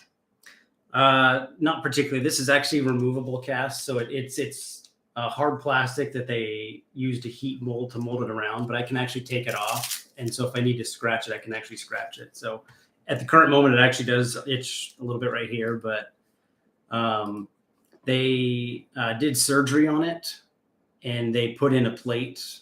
Actually, let me pull up a picture real quick. You can see the plate that they put in. Are you doing an x-ray or are you doing the x-ray? Okay, yeah. I was going to say, I need to do a... I don't want to... Yeah, please don't do the wrist one. That could be very triggery.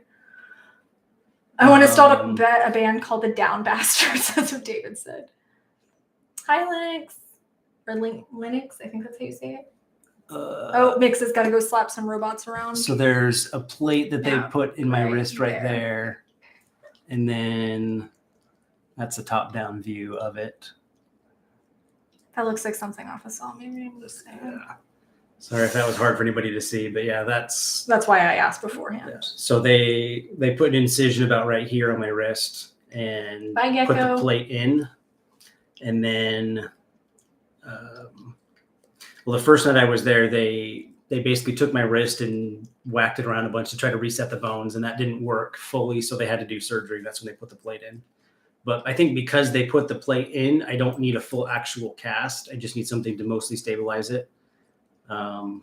So fortunately I can take this one off, but I don't usually. It's pretty much on unless I put it in an ice bath or something to help with the swelling. Nick says you're part Terminator now. Oh, Amanda S. I told everybody that I was one step closer to Wolverine. So I've got it's not adamantium, but it is metal. So I'll take it. Oh my gosh. Well, that could be a problem for me in the near future. But Amanda S. says she stopped cutting as well. So snap to Amanda squared.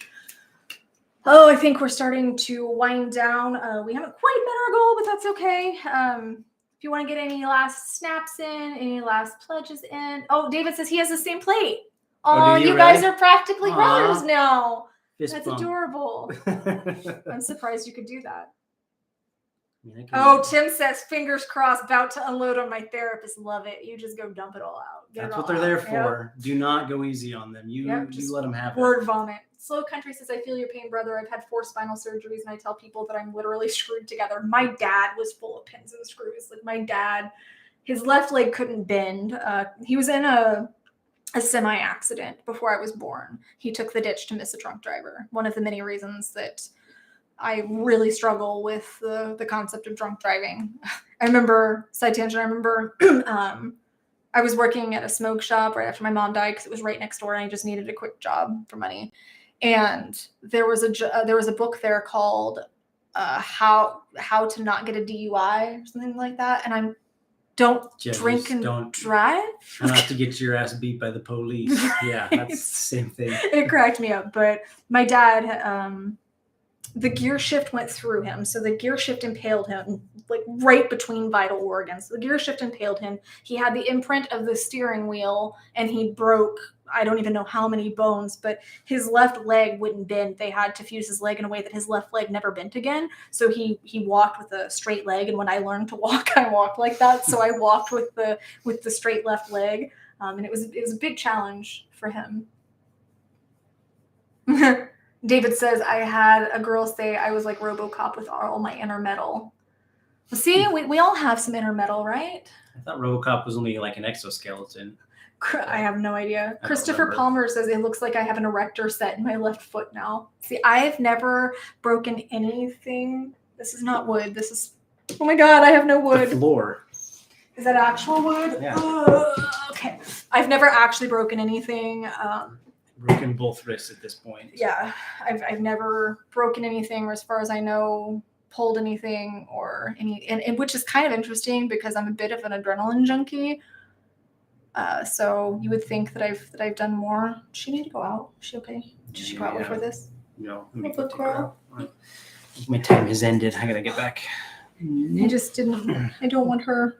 feeling like she has to hold it. She's a very good girl, very well trained. Oh my gosh, can you get up? I'll get back on the chat. Okay. He's going to be in the chat. Thank you. Thank you, Aiden, and kisses. Did you just miss me that much? You just missed me that much? You couldn't be without me. We just watched the Morning Dead Meat together. Can you open Friday the Morning door Dead Meat. for me? Oh, David, yes. I'm not good at opening doors yet. Oh, David Kaplan pledged 5. Thank you very much. How long can we keep this stream going? David Kaplan says, hey, last month was the 4th anniversary of my wife's passing. I decided to go on a diet to feel bad. When August came, the feeling went away. So are you saying that you were restricting to cope with, like restricting food to cope with those feelings? And then the feeling went away, as in you're finding healing now? I'm really sorry about your wife. And I know anniversaries can be very difficult. I just had one last week as well. I had a pretty rough anniversary that came around of a particular trauma. And I know how hard anniversaries can be. And I try really hard to find ways to channel my emotions in a positive way, whatever emotions are coming up, that I'm channeling them in a positive way. But I'll be looking here. Yes, that was the thought. Okay, that makes sense. I've been there before as well, where my idea is I need to punish myself or whatever the case is. There's been several times where I felt the need to, or in some cases I've had the I'm not good enough, so I need to do things. To be clear, I've never had an eating disorder or anything. A lot of people assume that I have because I tend to be a little bit thinner, more athletic, and I've never had an actual eating disorder. But sometimes when really traumatic things happen, it's not even that I can't eat, because I will actually go the opposite way. I'll eat more. I don't binge eat, but I'll eat more when traumatic things happen. But I have been in that mindset where I feel like I need to punish myself. It's almost like in history where people, to honor God or whatever the case is in their specific situation, that they would inflict pain on themselves as a way of honor, as a way of what's the word I'm looking for in my really tired brain? Salvation, things like that. So it's not uncommon, but I'm glad that has passed now, and hopefully you can find other ways to honor her and cope with those feelings. But thank you very much for sharing. Keep your head and wrist up, buddy. David says to Aaron. Shannon Overton says, my problem is I sabotage myself. Oh my gosh.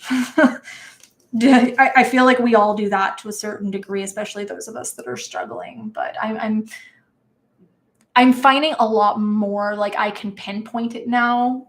I can be self-aware of when I'm doing it and stop it in its tracks, but that took a lot of practice. Biker says, hi, Alex from Russia. I wrote to you earlier. I like your music reviews and like to ask you to do a review on heavier bands like Metallica, Blind Guardian. I have no idea who that is. Iron Maiden. Have I done Iron Maiden on the channel? If I have, I don't remember, but that's probably just my foggy brain right now. Thank you for the suggestions. He's grunting because the pup weighs that much. Yeah, because everything has to be on his other side because of the weight. Oh, Aaron's back here in the chat. Tim M suggests coffee. I'll make you some of my oil. Yeah, I can't drink coffee. I can't. The only caffeine thing I found that I can drink is the Magic Mind little supplement shots, and those things help me so much with school and with focus and with energy and stuff. But they're very low dose caffeine, and I only do half one, so that's the only caffeine that I've realized that I can do. That I found that I can do. Amanda, you've never broken anything. You're lucky. Amanda says, I have no idea how that's happened, but I'm very grateful for it. I don't think you did Iron Maiden. Raise the irons. Duly noted. David says, I find depression leads to self-fulfilling prophecies. Yeah, I was talking about that earlier. That way we can say to the world, see, we are worthless. Look what has happened to me. Yeah, absolutely. I was saying that earlier. That's absolutely how that works. Oh, my God. Okay. I feel like I've been rambling and I need to breathe. And I know we're 42 minutes over what we usually do. So we usually do an hour, but today I don't have a whole lot. I do have a lot of homework and stuff, but I'm happy to stay for a little bit here. I'm thinking on weeks that we can, we'll just probably do 2 hours again for the stream since we only do them once every 2 weeks. We do have, for any Patreons in here, and I will be posting this over in the community as well, but we do still have our monthly Patreon stream. I know a couple people had asked me about that, and I just hadn't posted about it over there yet. But yes, so we do have a monthly, more conversational stream where everybody can join, and we do a video Zoom for the higher tier Patreons over there. So if you're wanting to join in on that, that is still happening tomorrow. And my Patreon link is in the video descriptions. I'm so tired. David says, how much are you short on your goal? You don't even want to know. You don't even want to know. Oh my gosh. I'll count this up in a second, but real fast. I know earlier when we had people talking about loss of job and income and stuff, I don't want you guys to think that I'm minimizing that or downplaying that, because right now I've shed many tears over my financial situation, and it's been so stressful, like so immensely stressful. So I don't want you guys to feel like I'm downplaying it, because I am in a similar boat right now. I know that people look at content creators and stuff and often say, oh, you must be so well off. But I mean, in my case, my content isn't monetized. I use the Patreon for outreach and stuff. So I don't do this for money. And this is the first time I've ever said, hey, I'm really needing some help. So I appreciate you guys chipping into that. But let's see.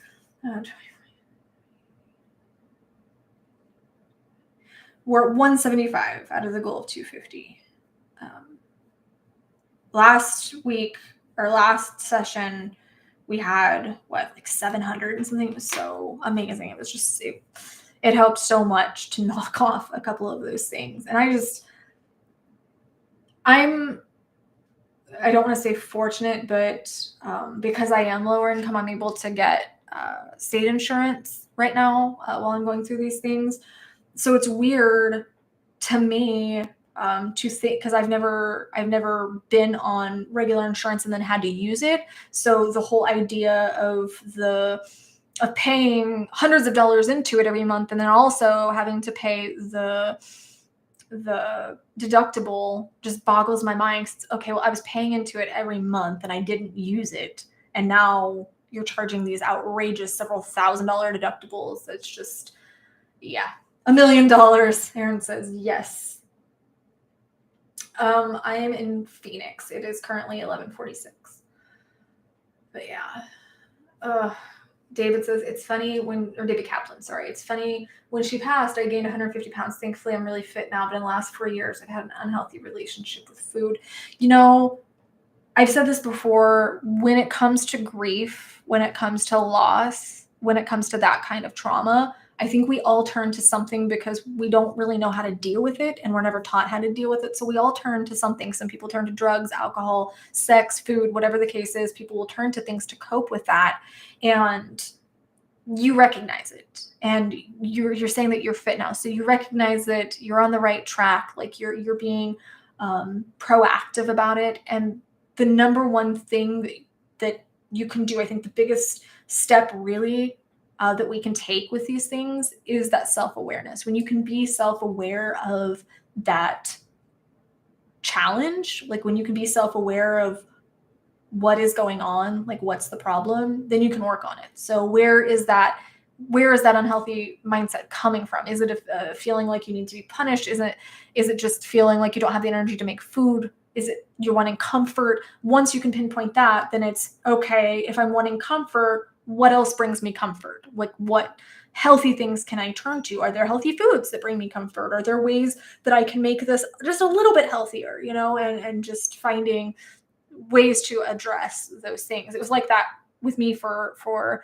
drugs. And I'm not going to lie, it's been very challenging keeping my recovery in the last few weeks with all these financial things and all these medical things and just all this drama hitting.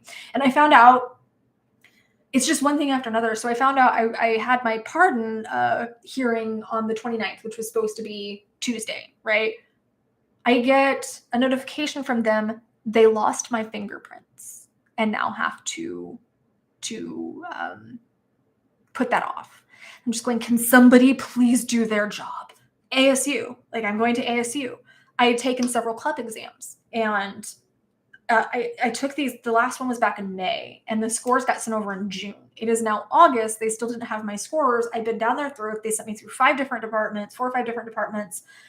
And after haggling, they said, oh yeah, they've been in our system. So I've been fighting you guys for months for you to not transfer my score. So ASU has just been an absolute crap show. Like they've tried to screw me on tuition. They've tried to screw me on credits. They've tried to screw me on the CLEP exams and stuff. It's just one drama after another. If it's not financial, it's just these really unnecessary dramas. And I'm going, can you please just do your job? Please, that'd be great. Can somebody please just do their job so I don't have to stress out trying to do it for you?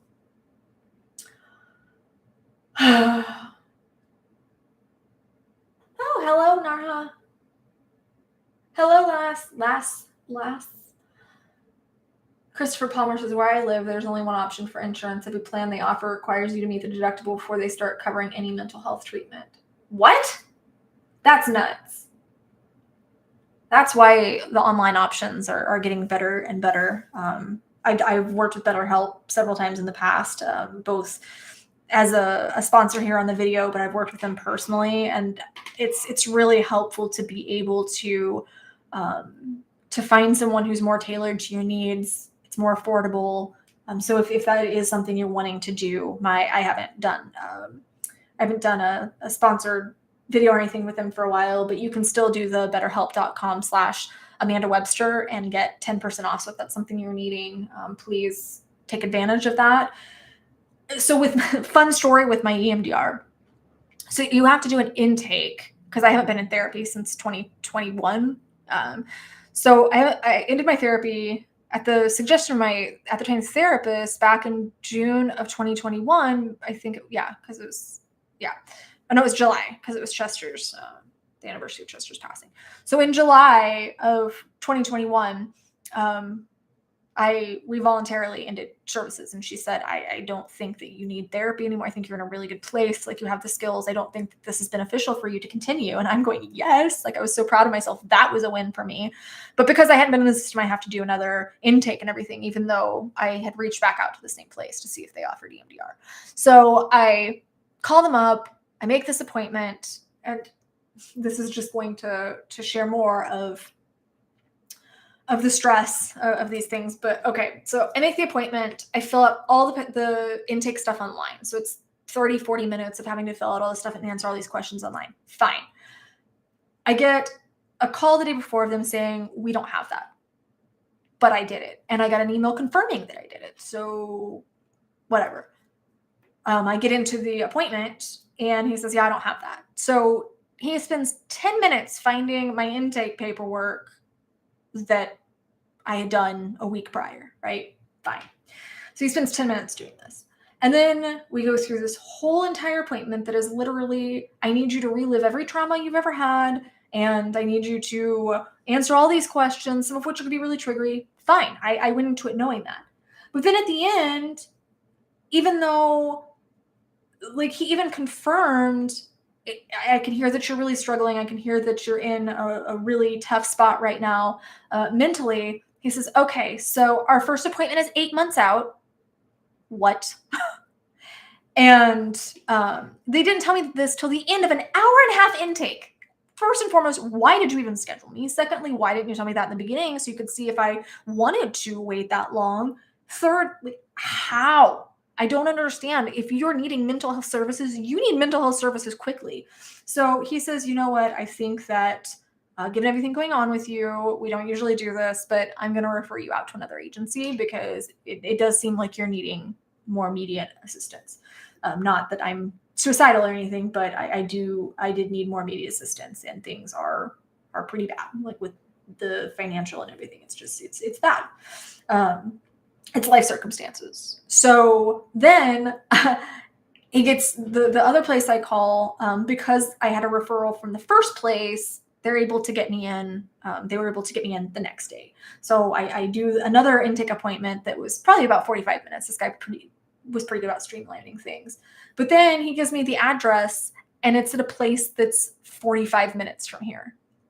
But you guys told me it was in the neighboring town, like 15 minutes from here. I'm going, oh my God, oh my God, oh my God. And they had booked me at the wrong office. But I'd already went through the intake with this provider, and I didn't want to do it again. So, we have 7 more minutes here. Let's see if we can meet the goal, but let's also let's everyone right now just take a really deep breath. Can we do that? Can we just take a collective deep inhale, deep exhale together? So I'm going to start, and let's just all do this together. Just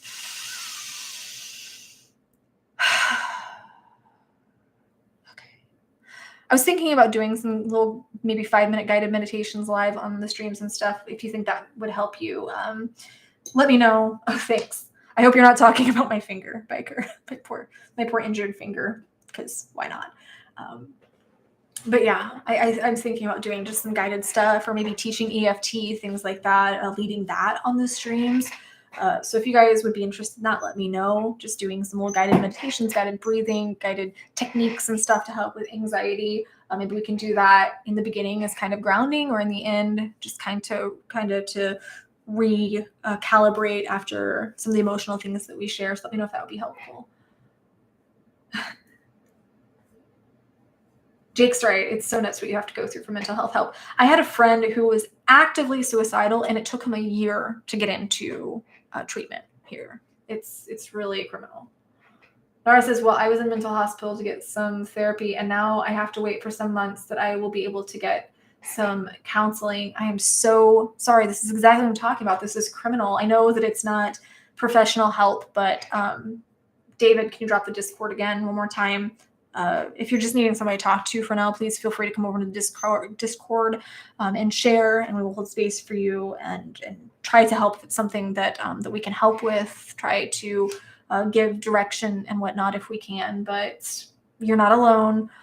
You do have a community that cares. You do have people that can be there and stuff for you. So please make sure that you're at least reaching out for the social support. That's really all we can offer right now, is that social support. And like I said, the suggestion of online treatment, if that's something that you will consider. You're welcome. Last is David Gaps. It's expensive here, but I think it's all worth it. Yeah, it is. I'm glad that the live streams helped, Jake. I think that largely it's just about talking about it, and we're coming up on 4 minutes left, and I still don't even want to leave. It's 4 minutes to the 2-hour mark, and I still don't even want to leave because I'm feeling that, oh my gosh, I don't want to just go sit with my thoughts right now. This has been very helpful, but I don't want to go sit with my thoughts and just ruminate and dwell unless I can have some kind. I'm needing an action plan, and this is what's bothering me right now. Is no matter what I do, no matter how many, I'm in the same place. Like I'm technically unemployed right now. I'm a full-time student, and I have like my dog sitting and stuff, but I've been trying to find other things, and I'm not getting callbacks either. I'm not getting responses either. So I'm kind of in that boat as well, that things are just falling apart financially, and I'm trying the best I can. I really, really, really, really wish that people would stop looking down on those who are struggling financially, who need help, who reach out for help, because it's not that we're not trying. It's that, number one, the job market right now is really saturated. Like, it's really hard to get jobs right now in any field. So it's very challenging. And number two, the cost of living is insane. Like, 1 can of soup is $5 now. Are you kidding me? It's not like I'm out buying brand name clothes and booze and stuff. Like, I mentioned that I started drinking again, but I had a friend who had brought me a couple bottles of wine, and I already had a bottle of wine from when before I stopped. Like, I'd had a open, but mostly full bottle of wine over my wine rack. So I haven't even bought that. Like, I haven't bought alcohol, I haven't bought clothes, I haven't ate out, I'm not doing anything extravagant. It's not like I'm being irresponsible, but people always look down and say, oh, well, you're just not trying hard enough. You don't know how hard I'm trying. And I really wish that people would stop judging each other when hard times come, because the majority of this country is living paycheck by paycheck right now. The majority of people are barely scraping by because the cost of living is just so high, and so many financial challenges just keep coming out of nowhere for a lot of us. And my reminder that I wanted to share there was just, you never know what other people are going through. You never know how much they're trying, how hard they're trying. I really am. I really, really am. I'm open to suggestions. Like I've really been trying. James, yay! Hi. I'm so glad that you made it, even toward the end. I'm glad you made it for a couple minutes, and glad that you could be back. A lot of people were asking about you, so so I'm glad that you're back. But yeah, it's just assuming that you know someone, or that you know the efforts they put in or whatever, is quite narcissistic, actually.